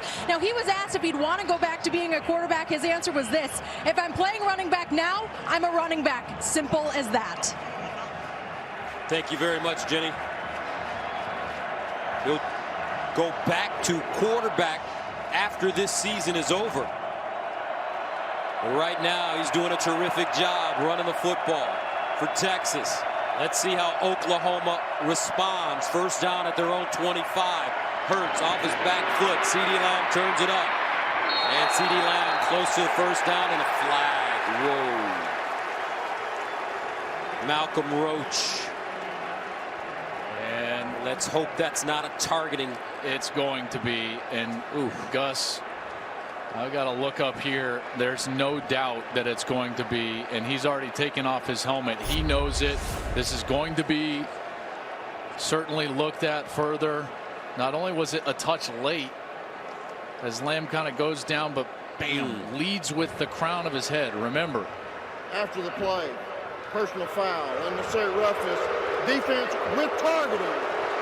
Number 32, the 15-yard penalty from the dead ball spot. That plays under further review. There's the two forms of targeting. Obviously, the defenseless player, where then there's any forcible contact to the head or neck area of that defenseless player, or launching to attack with forcible contact to the head or neck area of the defenseless opponent, or forcible contact with the crown of the helmet. This is certainly that last one that I stated. There's no doubt he dips, the head goes down, and he creates what I would deem certainly forcible contact. He's not trying to let up at all. That's absolutely a targeting and a play that they're trying to get rid of. And Malcolm Roach, the senior and the leader of this defense, in my estimation, Gus, is going to be ejected. It looks like he tried to get his head to the side and use his shoulder as he hit Lamb in the shoulder, partner. Well, don't ask me, ask Mikey Rulebooks. All right. Mike, review, what do you think? The ruling on the field is confirmed. Number 32 is disqualified. Yeah, and Gus, there's no question here, because actually when he does go to the ground, he's considered defenseless at that point. So you have to keep that helmet out of there. It was the crown. It was forcible in an attacking mode. You had that indicator there. So really the right decision in replay to stay with the call, and the right call on the field by Al Green, the head linesman. This is a giant moment for the Texas defense. Their offense finally got momentum. They had been playing so well. In the last 5 possessions, they had held OU, one of the best offenses in the country, to only 3 points. And now they've just watched their leader, their senior, jog off to the locker room. Somebody for Todd Orlando's defense has got to step up. One of these young players has got to step up and become the alpha, the leader of this Texas defense, and it has to happen now. A couple of guys I'm looking at. Brandon Jones, number 19. He's a senior. He can do that at safety. And Joseph Osai. Joseph Osai has played great today, number 46. We'll see if he can step it up. First down at the 49 for Oklahoma. Stevenson. And Stevenson bottled up and dropped close to the line of scrimmage. Coburn again. Number 99, the redshirt freshman from Houston. And Coburn is a guy that they absolutely rave about. 340 pounds, and if you're going to run this odd style defense, odd meaning there's only 3 down linemen, odd defense, Coburn's got to be a great player at the nose tackle position.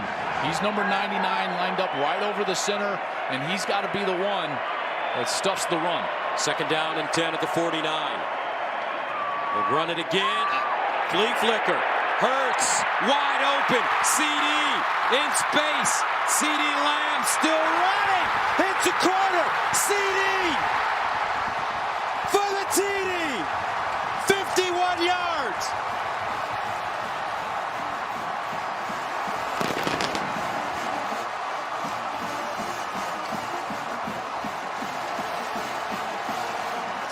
We told you he was electric with the ball in his hands, and he doesn't disappoint.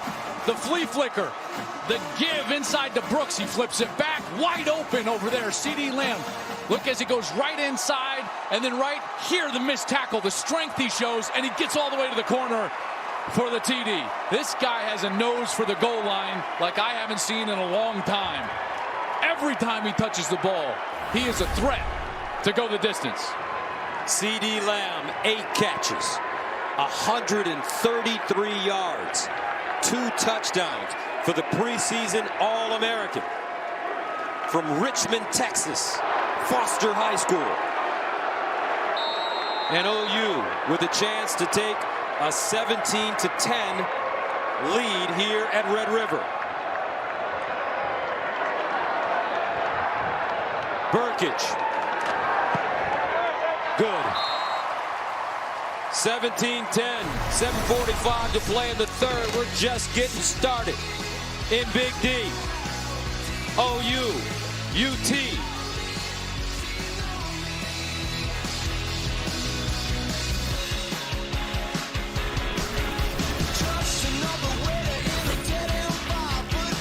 In the first half of the third quarter, 2. The last 2 series, we finally got to see OU versus Texas. There you go. Duvernay, will he get a chance? Yes. Bobbles it, picks it up at the 5. And he'll be downed at the 5. He had his hand up as he was moving over. He was fair catching that ball. So remember, it doesn't have to be a clean catch at that point. They're awarding him the fair catch. With safety, watch as he's moving to his right. As soon as that, just one time that hand goes above the shoulder, they're going to award that the fair catch, and they blew it dead right away. Don't forget, check out all of Joel's Breaking the Huddle content at foxsports.com/breakingthehuddle and on Fox Sports social platforms, sponsored by Dr. Pepper. Mike, they're putting the ball at the 5. Help us out here. No, that's because he has to complete the fair catch. If he drops the ball, it's dead when he recovers, but he does not get the ball to 25. First down and 10 at the 5.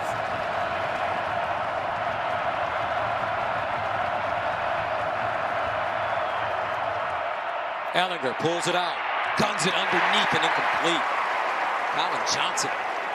Man, if he would have caught that football, could have been major trouble for OU. He definitely had room. He had created some space against Trey Brown, at least 2 steps there. I think that was in his head. He was trying to think about what he was doing after the catch, running after the catch before he completed the catch. Second and 10 at the 5.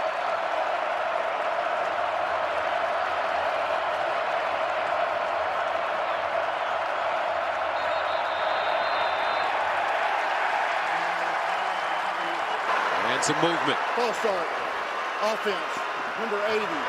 Half the distance to the goal. Second down. There's Brewer, the tight end, on the right side of that line. There's the flinch. He saw that little flinch as well from Samuel Cosme, and that kind of got him to move as well. It's the 5th drive starting inside their own 15 out of 8 total drives today. OU winning the battle of field position. Texas flinches again. You know, but this is the right thing to do if you're Sam Ehlinger. because a false start doesn't hurt you. What's half the distance when you're on the 2? Who cares about that yard? False start. Offense. Everybody but the center. Half the distance to the goal. Second down. But what I'm saying is he's trying to use that double clap to try to draw OU offside. You're trying to get a free 5 yards, knowing that if you jump offside on your own side, your false start, then it is just 1 yard back in half the distance right in front of all these OU fans. Second and 13. Ehlinger passing out of the end zone. Goes up top. Incomplete. Eagles dropped it again in front of Parnell Motley. So that's 2 drops on this series.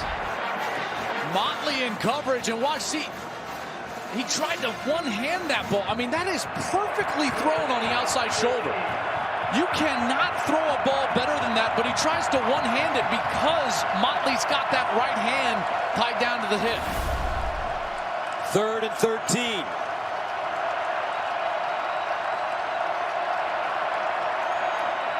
Ehlinger running it out of the end zone. Wants just a little room as he goes down after a 2-yard pickup. Ronnie Perkins brings him down. And now Texas will have to punt deep in their own territory. What a series from the OUD. Last series they gave up the long run to Roschon Johnson, then the touchdown, and they came right back and they got very aggressive, helped out by their own fans on this end of the Cotton Bowl. And now exactly what you don't want to do, punt from your own end zone like this. Heels all the way at the back end line. Buchevsky gives himself some room, sends it away. CeeDee Lamb is deep, catches it on the run, breaks a tackle, and Lamb finally taken down. But OU will start inside Texas territory. Byron Vaughns with the tackle on special teams. Let's go to Sam Farber for a game break. Number 3, Georgia trailing against 2-3 South Carolina. Jake Fromm trying to lead a game-tying drive, but he can't handle the snap.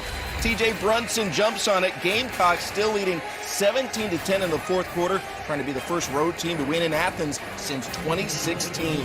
Gus and Joel? Wow, how about that? Georgia in some trouble at home. And here in Red River, Texas in a bit of trouble as OU, Gus, has great field position. From the Texas 30, Ehlinger sacked again. The 6th sack of the day, Jalen Redmond. The redshirt freshman from Midwest City, Oklahoma. They're doing such a good job in coverage, but Redmond's on the outside, and he's just going to keep going and keep going.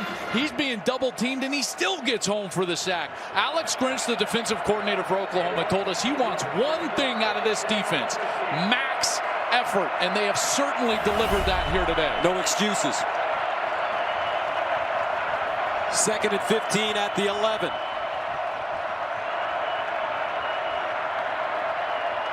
Sam Ehlinger drops it off, caught Ingram, and he is wrapped up immediately. Brian Asamoah. Another loss, this time 3 yards. And these depth players, we're seeing a lot of Sooners play in order to maintain that maximum effort. Brian Asamoah is not a starter. He comes in as a depth player, and you can see him flying around, makes an open field tackle, and another 3rd and long. Brady Quinn talked about it at halftime. These situations are killing Texas. 3rd and long. You cannot do anything when you're constantly in these 3rd and obvious situations as a quarterback. This Oklahoma defense looking like the Ohio State Buckeye defense. Ehlinger in trouble. Incomplete. Pressure, pressure, pressure. The Oklahoma defense applying major pressure, this time Nick Bonito. Bonito, Redmond's also in there. Watch this. They're going to loop around again. Again, Texas against LSU, Gus. They were beaten by these loopers and the stunt from the outside coming right up the middle several times. And OU has taken that, and they've put it into their game plan here today. Texas again punting deep out of their own end zone. CeeDee Lamb lets it go out of bounds at midfield. And Oklahoma will take over inside Texas territory.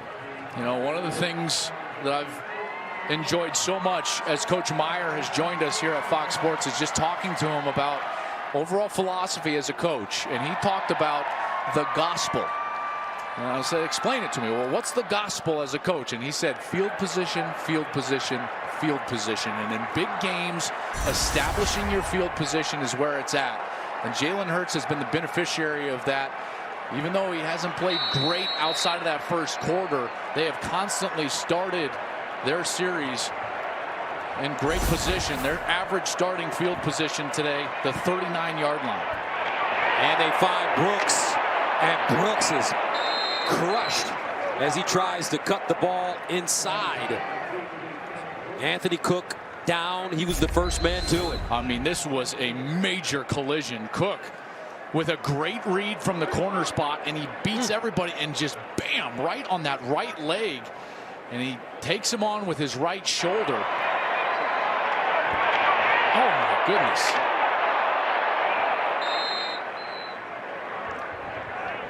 And to see the two top teams in the Big 12, known as an offensive conference, a scoring conference, to play this kind of defense is very refreshing. Remember, Oklahoma and Texas faced each other twice last year. Texas winning in this game, Red River, and then Oklahoma returning the favor in a terrific ball game in the Big 12 championship. And this is one of the things that Tom Herman has talked about ever since he got here as the head coach was toughness, being physical, trying to establish a defensive culture. But look at the scores from last year. Red River, Texas winning 48-45. Big 12 championship, Oklahoma winning 39-27. I think you got two things going on. One, I don't think the execution offensively today has been all that great. We've seen a lot of drops, some penalties, but then also I think both teams on defense have played exceptionally well. One, they've played hard, and Gus, I think the main part, they've both tackled well in space, and I think that's always been the big bugaboo, in particular here in this conference in the Big 12, is you don't tend to see great tackling in space, but we've seen it today out of these two teams. Second down and 12 at midfield. Hurts with time, goes up top, incomplete. No flag on the play. Lee Morris, the intended receiver.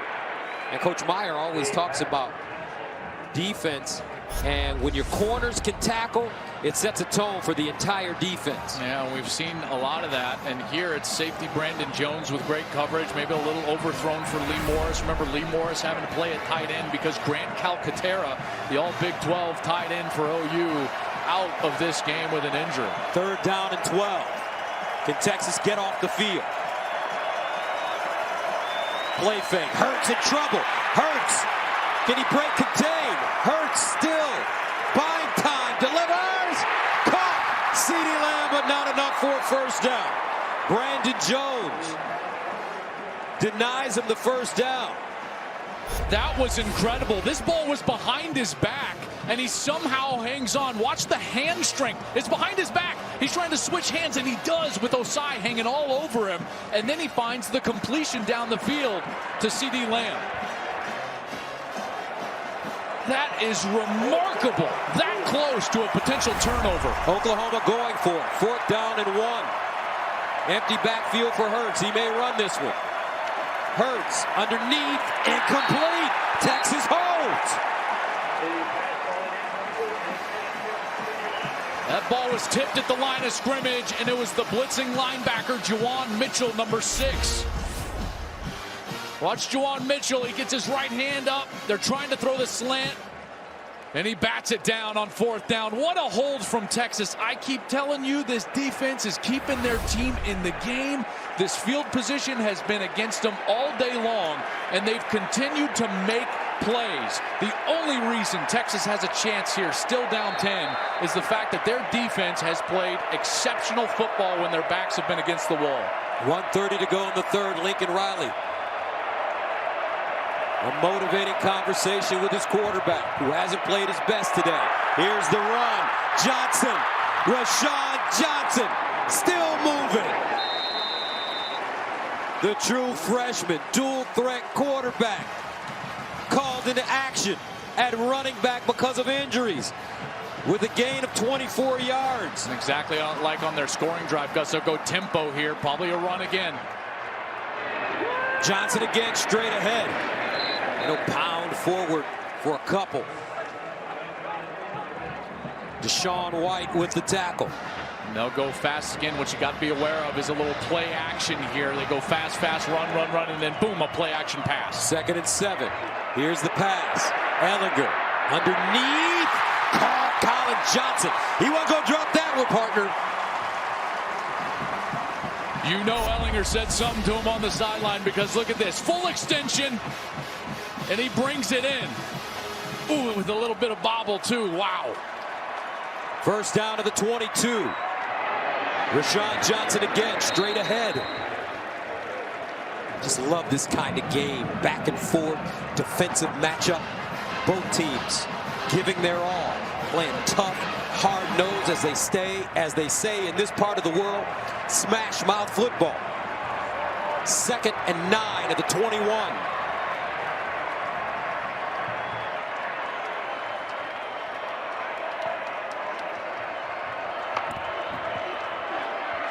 Ehlinger pulls it out. Incomplete.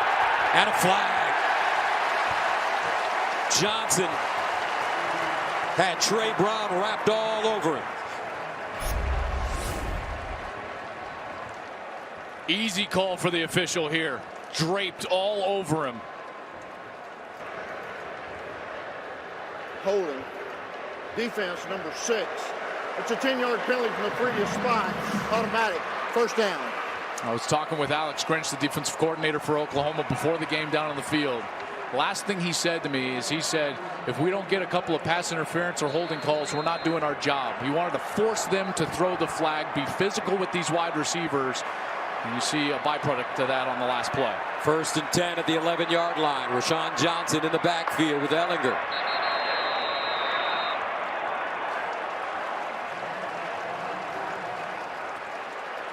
False start. Offense, number 9. It's a 5-yard penalty. First down. Collin Johnson. And I keep thinking in the back of my mind, partner, you got Roschon Johnson, who's really running the football extremely well for Texas, but he's a quarterback. Yeah. At some point, he's got to throw it. I hear you. At some point, you think that they're going to hand it to him, and it might be a pass for number 2. First down and 15 at the 16-yard line. Ehlinger looking. Ehlinger.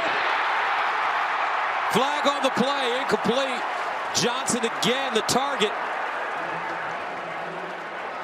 Trey Brown again wrapped around him. Trey Brown again wrapped around him. And this is going to go against OU. A lot of contact again. Please keep the players on the field. We've got a foul that will extend the quarter. Will not be the end of the quarter. Have the play will down extend here. the quarter.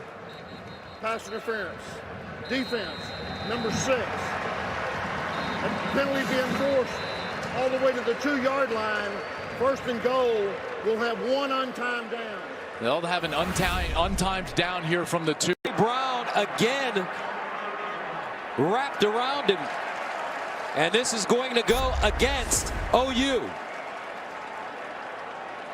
A lot of contact again. Please keep the players on the field. We've got a foul that will extend the quarter. Will not be the end of the quarter. Have the play will down extend here. the quarter.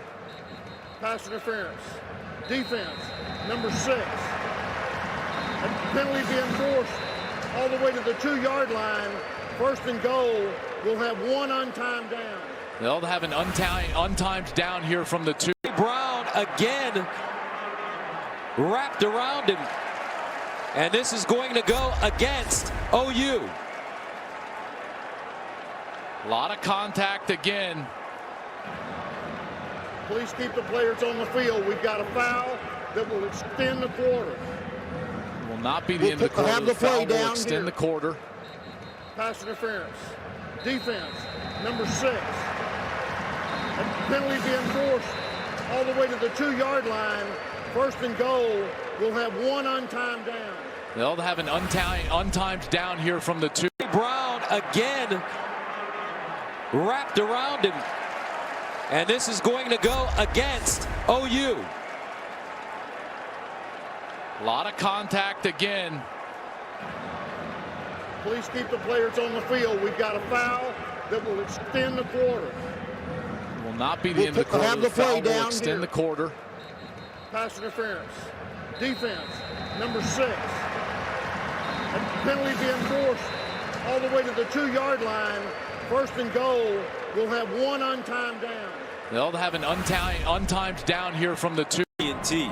Red River Showdown on Fox. Start of the 4th quarter as we take a look at the scoring.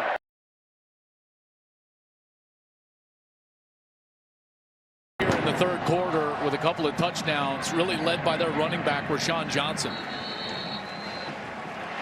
Let's take a look at the game recap. Second half scoring.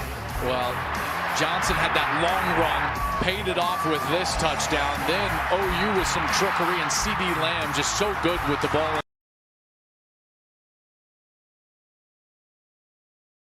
On a short field, they forced OU into a 4th down situation, which they did not convert, and then it's capped off by Sam Ehlinger in the end zone, and we got a 3-point game. This is why those possessions were so huge for Texas all game long, when they were either forcing a field goal or creating turnovers on what I would deem as scoring type drives for Oklahoma. This defense has done yeoman's work. Hurts on the play fake, sets up deep in the pocket, goes over the middle, and it's a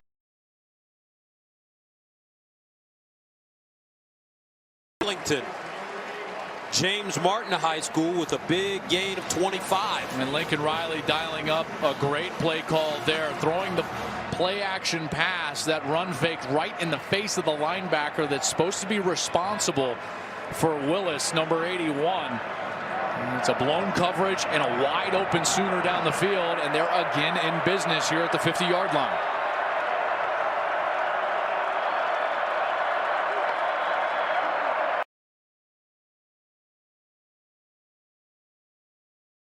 As he goes down, and they may not give him the first down depending on his slide. He needed to reach the 40, and remember, they mark you where you start the slide. So as soon as he dips back to start the slide right there, that's a great spot by the official. A yard short, he starts to go down. That's where the play is over. He becomes a defenseless player, so they don't give him any more yardage. And here we are with 1 to go. Second down and 1. And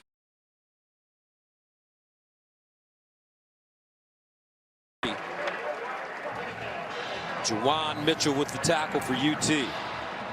Remember, on their series where they've really moved the ball well, they've done it with quality run game, which now we're seeing out of the quarterback, and also quick passing Gus out on the outside, allowing for those easy completions.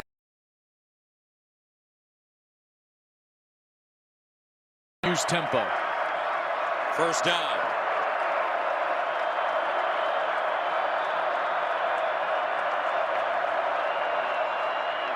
Here's the run for Oklahoma. Brooks will gain maybe 8 yards on the play. Asai tackles him from behind. How about this block from Ramondre Stevenson? He's going to come up in a 2-back set. Here's a tailback that goes and bam, right on the linebacker as if he's a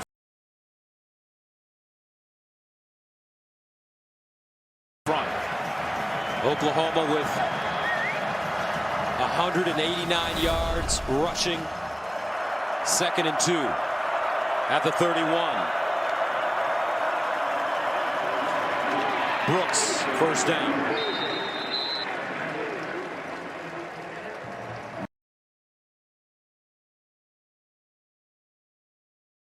Sense with the play calling right now that Lincoln Riley is trying to make life a little bit easy on Jalen Hurts. We've seen some ill-advised throws. One resulted in an interception. Another one was dropped by Jamison. And you get the sense that he's trying to kind of milk this thing along a little bit. They are taking their time with the play clock. He's trying to create easy things for Jalen to see and execute on the field. 1st and 10 at the 27.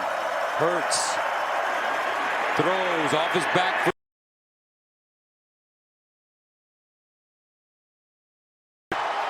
CeeDee, another TD.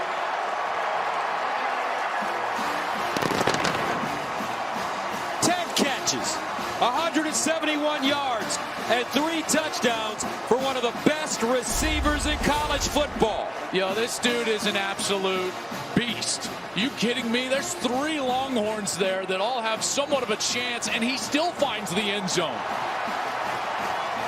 The work that he has done in the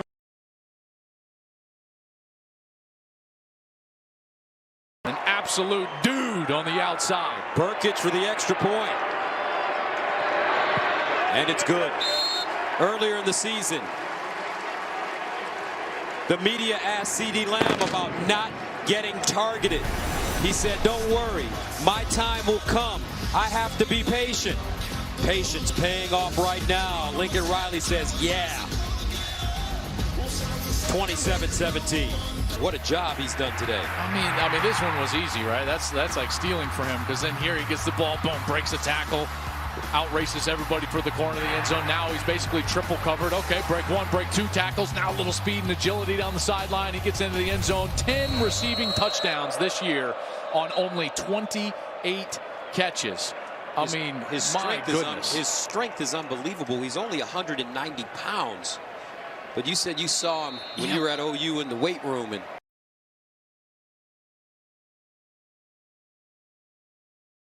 And I kind of stopped, and I was like, I'm sorry, what? He is jacked. And you can tell when people hit him. He doesn't move. He's like a ball of granite. This one kicked deep in the end zone for a touchback. And you're just amazed at what human beings are able to do now. How about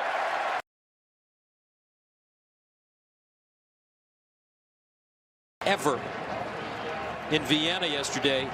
1 hour, 59 minutes. Ever in Vienna yesterday. 1 hour, 59. Ever in Vienna yesterday. 1 hour, 59 minutes, 40 seconds, .2. 1:59:40.2. Yeah, but he didn't. 26.2 miles. Yeah, but he didn't in under 2 hours. He didn't have 3 Longhorns hanging out.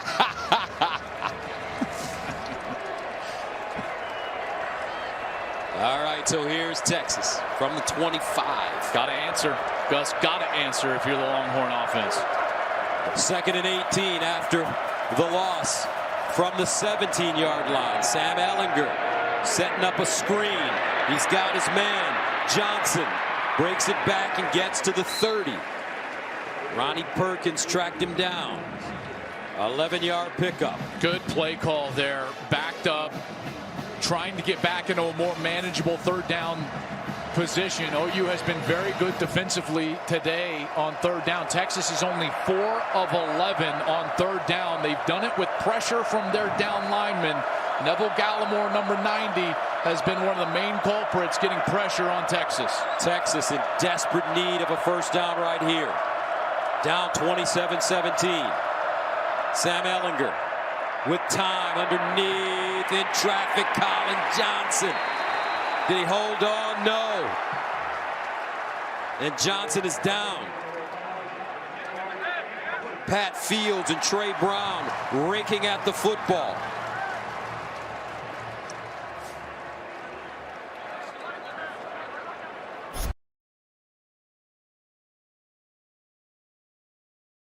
Them play. They have all day except for the last series. Is that targeting? Well, they'll certainly look at it. I will tell you from this angle, watch as Johnson's head goes down, and he's the one that actually changes the level, and his head is the one that initiates contact. They'll take a look at it, and we can certainly talk about it. But remember,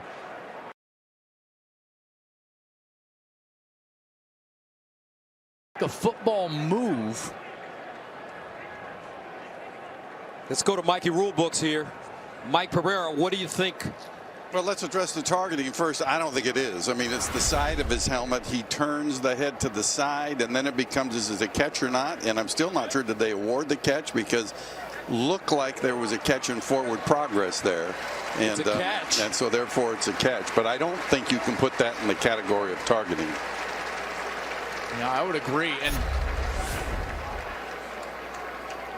he definitely controls the ball. Okay, so just from a catch standpoint, that's control. On the field was a catch.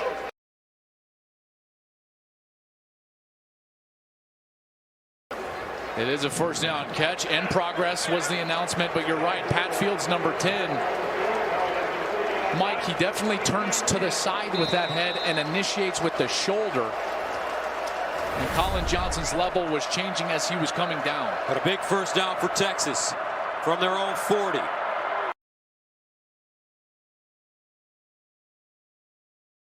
Looking, sideline, incomplete. Malcolm Epps, the intended receiver. They were trying to sneak Cade Brewer down the field. Watch this. They're going to go play action. He's going to stop, and then he's going to try to sneak down the field. Watch this. Brewer blocks, and then he tries to get down the field, but there's number 10, Pat Fields. Perfect position, reads it well, and Ehlinger's got to burn the ball on the sideline. 2nd and 10.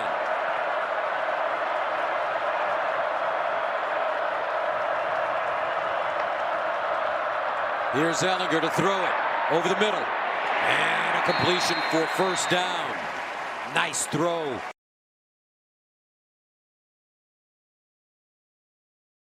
And that is their bread and butter, that Duvernay over the middle. And here's the tempo now. They'll go fast. Ehlinger, quick strike near side. Epps. Wrapped up by Brown. When they've been able to get into this tempo, the run game has popped for them. Roschon Johnson in the game in the backfield right. They'll run it. Roschon Johnson. A little submarine forward. Flag on the play, though. Ronnie Perkins stops him. Flag was on the near side right at the snap of the football.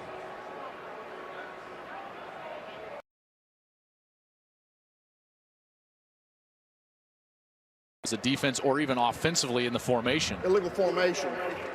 Offense. Number 68 was not lined up on the line of scrimmage. It's a 5-yard penalty from the previous spot. Replay 2nd down. That's Derek Kerstetter, the right tackle, and he's just back way too far. They really like you to have your helmet at least in line with the butt or hip of that center.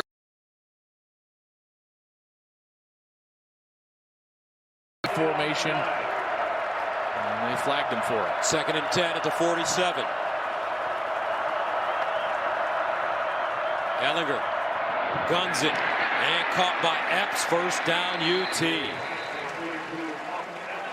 So it seems like the Texas offense has discovered something against this Oklahoma defense. Yeah, these in-breaking routes, whether it's Duvernay over the middle trying to hook around that linebacker or the inside breaking routes, the slant passes on the outside for their outside wide receivers. And Ehlinger is doing a great job, Gus, getting the ball out on time, because when they're trying to read things out down the field, that's when they're inviting the pressure from the OU.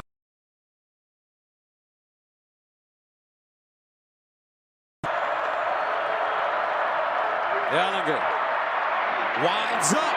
Ehlinger incomplete. And a flag. Duvernay goes down hard. Pat Fields in coverage.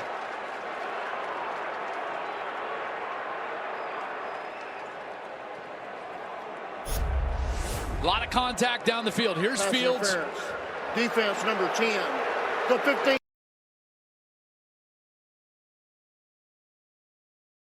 Grab right there. Ehlinger loves it. Didn't look like a ton of contact, but that's a foul. So a first down for Texas at the Oklahoma 22.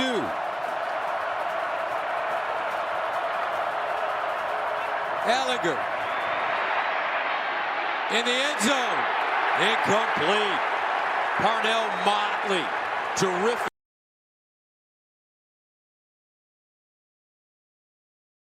As a corner down the field. Excellent coverage there. Basically runs the route for him. See how he's even or even on top of the wide receiver? That's what you've got to do. You got to maintain that leverage on top of the wide receiver. That way you can turn around, play that ball, and he does it beautifully. 2nd down and 10 at the 22.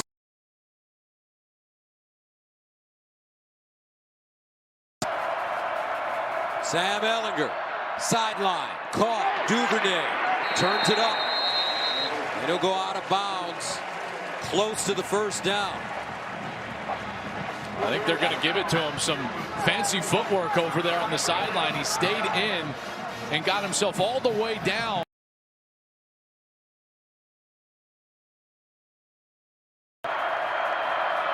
Play fake. Ehlinger, and nothing. Great job this time by the Oklahoma front line. Neville Gallimore eventually with the tackle, but LaRon Stokes pinned him inside.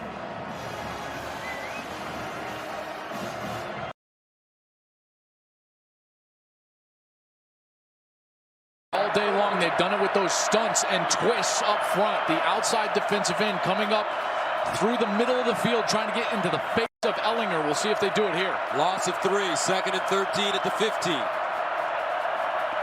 Brewer in motion. Ehlinger runs it this time. And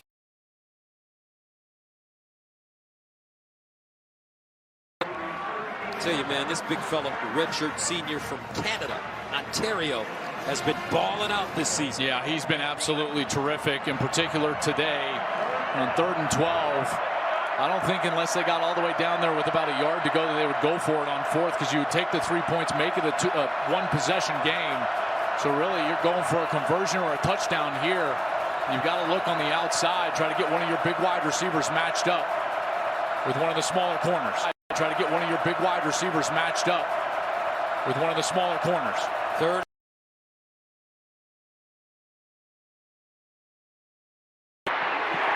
And incomplete.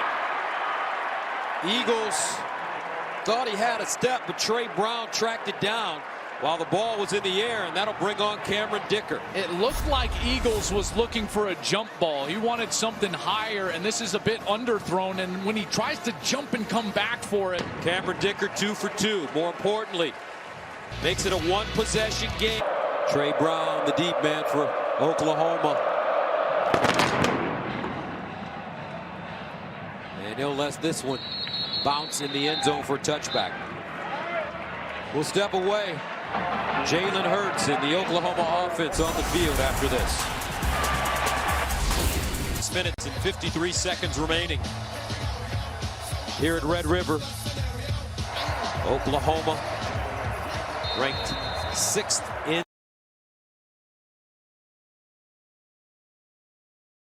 First down at the 25 for Jalen Hurts. Hands it off. Brooks. Whoa! Brooks sprinting. Still on his feet. And he goes down at the 32. A 43-yard run for Kennedy Brooks. Osai with the saving tackle.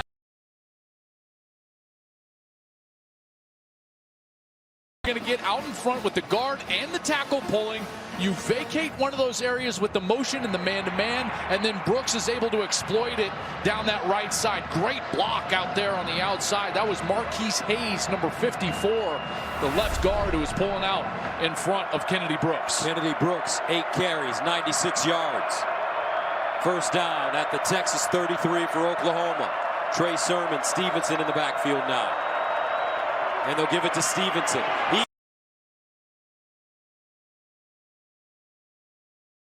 up inside the 10. Adeoye with the tackle. But a gain of 24 yards. Deceptive speed for the big fella. Ramondre Stevenson from Cerritos Junior College last year. He rushed for 2,100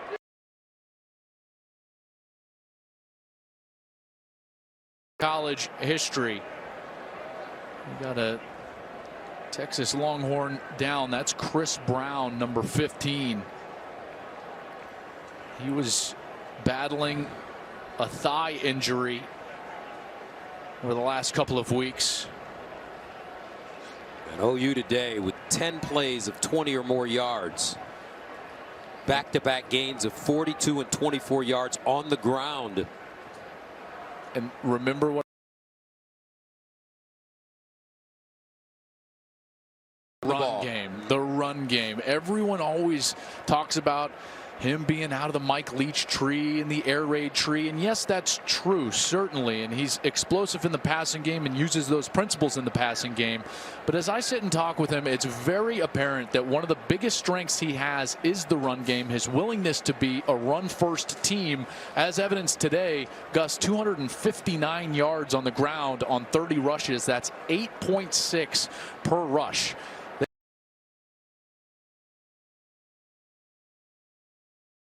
Right there with the gray hat in the middle of your screen, he's the co-offensive coordinator and offensive line coach, and he's a guy that goes way back in this offense, and he's one of the architects.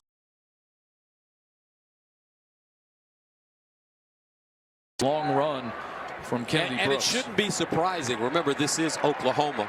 Billy Sims, Steve Owens, Billy Vessels, Marcus Dupree, Adrian Peterson. A couple of guys that Samaje Perine. Yeah, Perine, Mixon was in there. DeMarco Murray. You know, they've always run the ball well, and that was one of the things that I thought was going to be interesting to mesh when Lincoln Riley was hired by Bob Stoops from East Carolina to be the offensive coordinator. And their first Red River game together, Stoops and Lincoln Riley, they lost to Texas and did not run the ball well that day. And Lincoln has told me that was a real turning point.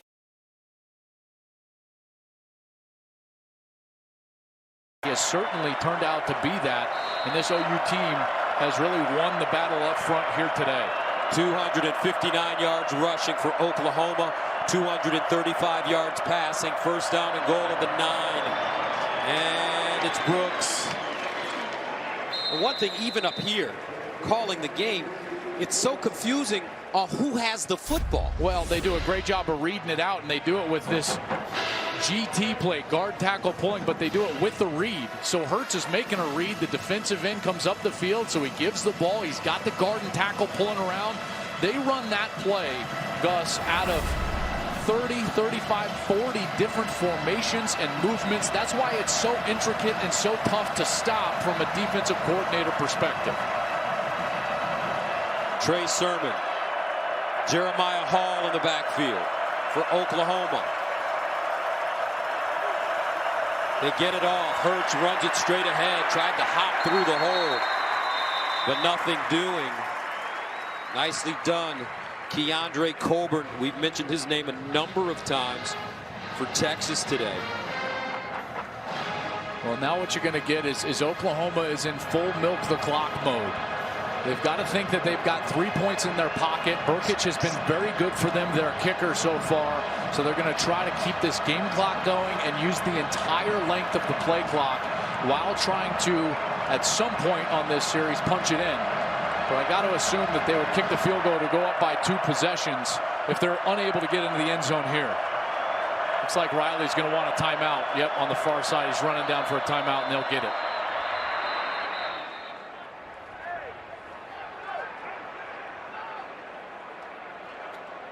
Prior to the snap, Oklahoma takes their second time out of the half. It'll be 30 seconds.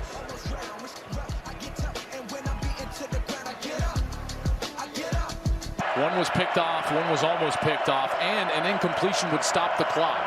I expect OU to run the football here, try to make this conversion on 3rd and goal. Trey Sermon, Jeremiah Hall in the backfield. Hurts runs it straight ahead. Touchdown OU.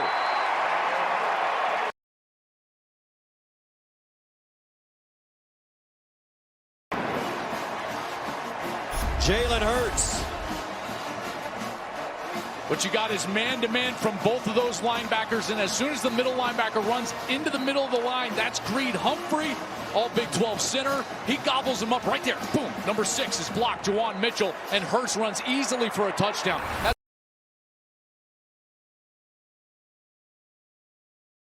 Shotgun.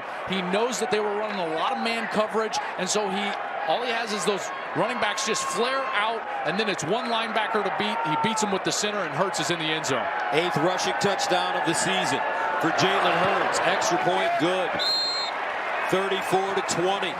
4:19 to go.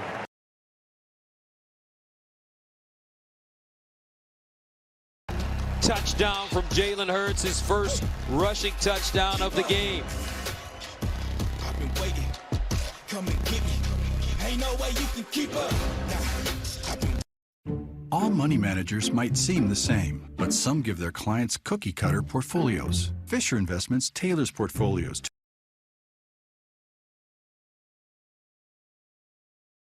regularly, so you stay informed.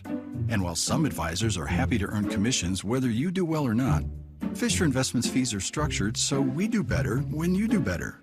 Maybe that's why most of our clients come from other money managers. Fisher Investments, clearly better money management. Jalen Hurts.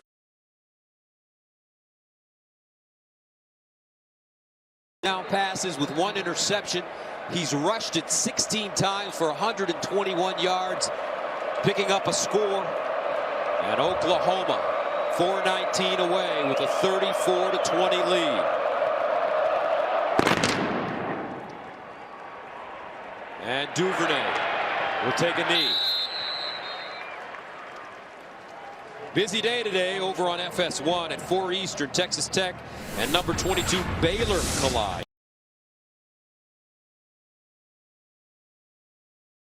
Minnesota. Then we've got some Pac-12 after dark action with Washington facing Arizona at 11. All games are also available on the Fox Sports app. Who's the best team in college football right now? I think Ohio State is. They're the most complete. They're the one team that has shown the least amount of holes up to this point. They're explosive. They're great on defense. I got to tell you, Oklahoma has shown me something in particular with their defense here today, and here they are again. Ehlinger.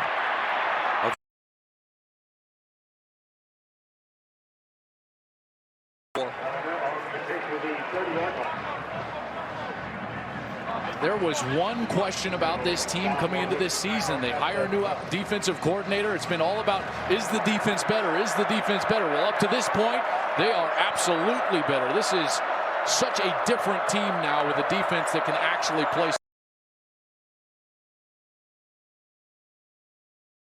Incomplete. Nick Benito covering Roschon Johnson. And there's Alex Grinch in his first year as the defensive coordinator at Oklahoma, coming from Ohio State, where he shared defensive coordinator's duties with Cricciano, excuse me. 3rd down and 5 at the 30. And a catch. 1st down.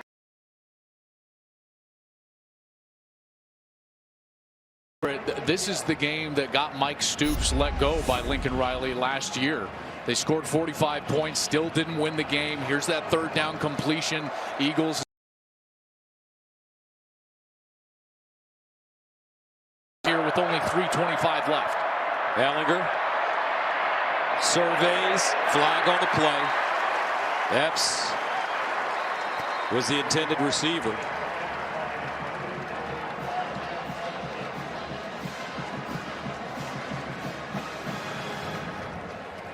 Personal foul, hands to the face, defense number 55. It's a 15-yard penalty from the previous spot, automatic, 1st down. It's Kenneth Mann.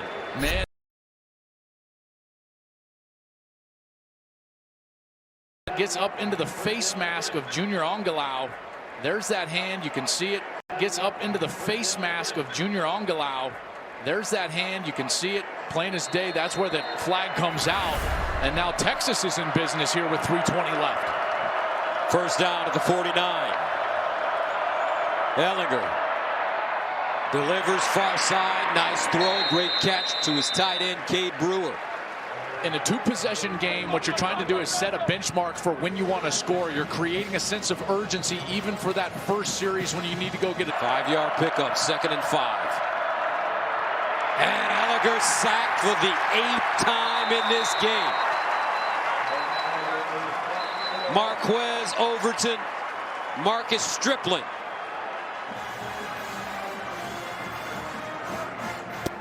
And just a simple move up front for Overton, and now 9 sacks, the most for any Lincoln Riley coach team. They have been absolute monsters up front.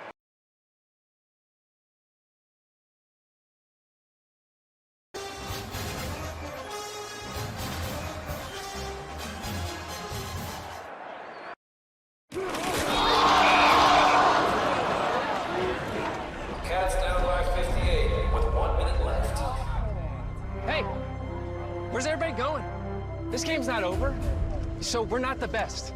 Our kicker stubbed his toe on the ball, and pretty sure our mascot has his costume on backwards. But this is our team.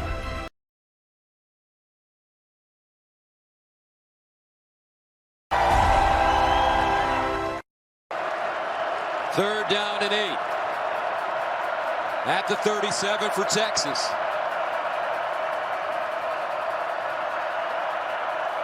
Sam Ehlinger in trouble again. Ehlinger breaks a tackle.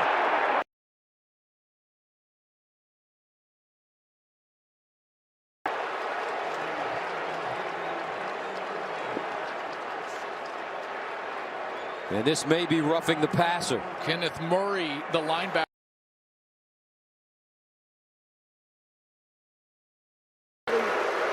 First down. Here's Murray. He's closing fast as Ehlinger gets rid of the football.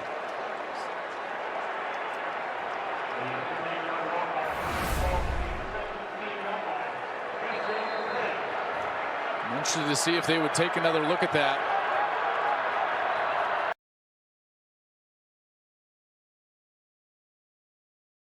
At the 17. Ehlinger. Time not on his side. And he'll just throw it out of bounds. Kenneth Murray make it Kenneth Man with pressure. Mike Pereira on that last roughing the passer. I thought that they might look at that and maybe instigate a targeting from replay. What do you think? Yeah, initially I didn't like the call because he's on the run. I thought it was shoulder, but when you see it,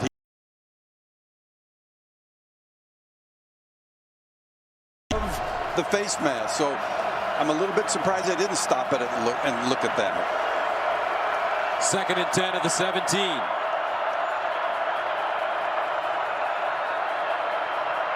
Ehlinger over the middle, caught, Epps, and he's down inside the Oklahoma 5 for a 13-yard gain. Radley Hiles with the tackle. They've done exactly what I was suggesting, try to get down here with a round.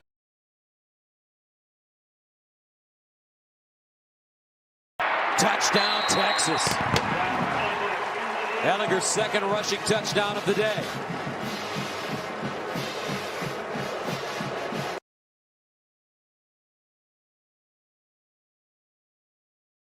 Give it to number 11. Guy's a battering ram. Listed at 230, probably a bit heavier than that. And just runs right through the tackle of Deshaun White, number 23. Took him on from the side. Extends, keeps his body up off the field. Gets the goal line. And Texas is within a possession. What a series there from Ehlinger. How about Ehlinger displaying some toughness? Sacked 9 times, getting hit right in the chops by Kenneth Murray and just coming back and coming back and coming back, driving his team down for the score. Extra point by Dicker is good. A minute and 49 to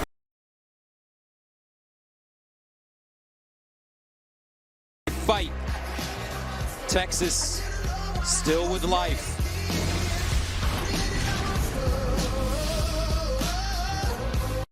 At Outback, steak and lobster is back. Oh no, it's gone. Phew, it's back with lobster mac and cheese. It's gone again? Oh, it's back with shrimp now. Steak and lobster starting at only $15.99. Hurry in before these 3 are gone again. Outback Steakhouse. Your skin has different needs at night. That's why there's Gold Bond Overnight Lotion.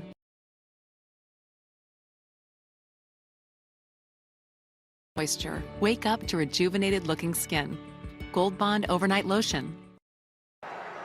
Tom Herman has to make a decision. Does he go for the onside kick here? I think that he's got to. I know you think with 2 timeouts, maybe there's time, but here's they have not stopped the run game for Oklahoma. Remember, Oklahoma averaging over 8 yards per carry right now.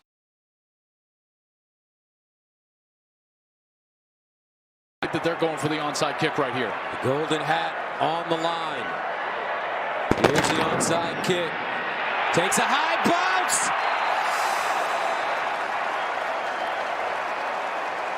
Texas just couldn't track it down. Eagles had a beat on it. Watch Brennan Eagles, number 13. He tries to spin around the outside to avoid that kind of initial.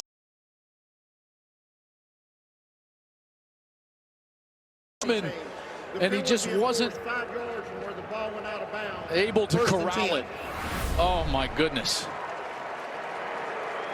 That looked like it was opening up perfectly for Texas. You don't normally see something open up like that on an onside kick, but now they've got to sell out. Texas has got to sell completely out.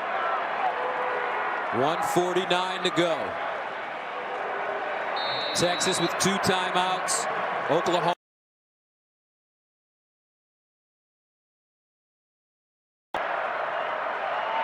Sooners stay on the ground. Kennedy Brooks. And a look at our Gatorade. Make that Outback clutch delivery. Outback Steakhouse clutch delivery highlight is all about CeeDee Lamb. CD for the TD all day for Lincoln Riley. This dude has been absolutely great. Short passes, however they've been able to get him the ball. He's been so dangerous as a run threat.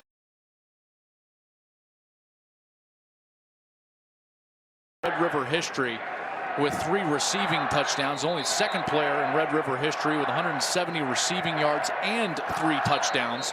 The other was D.D. Westbrook back in 2016. So some rarefied air for CeeDee Lamb, our Outback Steakhouse clutch delivery highlight of the game.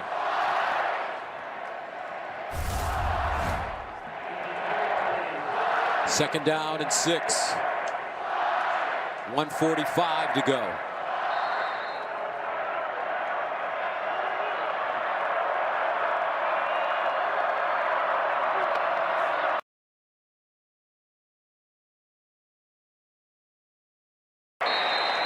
Did a nice job allowing his blocks to develop and gains 10 yards on the play. Injured Longhorn.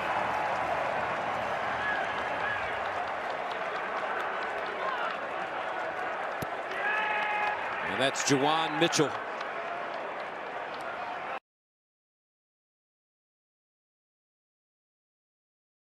Brought to you by Coors Light, made to chill. Remember to celebrate responsibly. And OU will take on West Virginia at home next week. Partner, you and I, Jenny Taft, will be there on Fox. And then at Kansas State, a place that historically has at times given them trouble. Iowa State at home. Remember, it was just a couple of years ago that Matt Campbell's Iowa State team went into Norman and beat the Sooners. Then number 22 Baylor, who is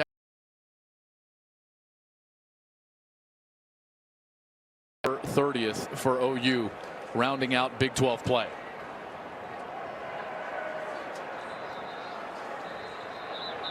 A minute and 38 to go in the 4th. Boy, I got to tell you, I've been really so impressed with OU's ability to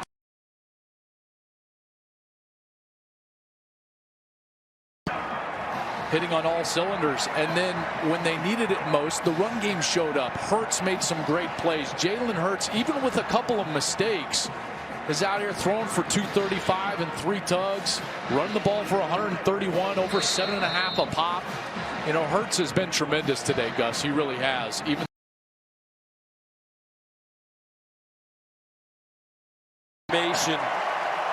he takes a knee, and the clock continues to tick.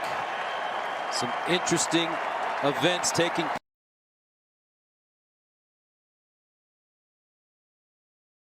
Not too long ago, Clemson taken to the wire in overtime against North Carolina. Georgia facing a tough South Carolina team today.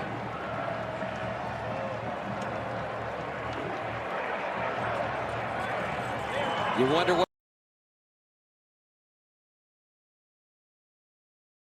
an update.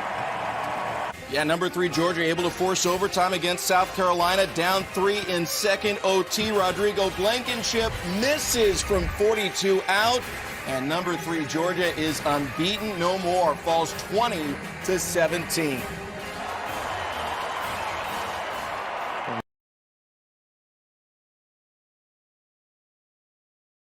About it. Wow. All right, here we go. Buckle up. It's college football. I love it. Oh, my goodness. And OU's got to be feeling.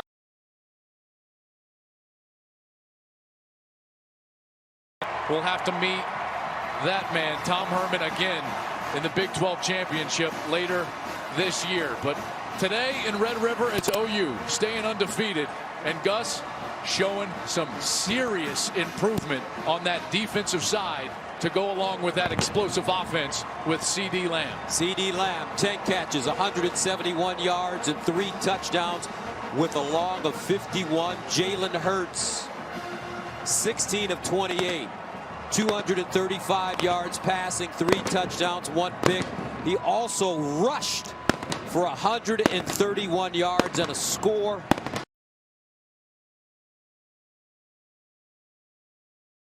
Go downstairs to Jenny. All right, guys, thank you. Lincoln.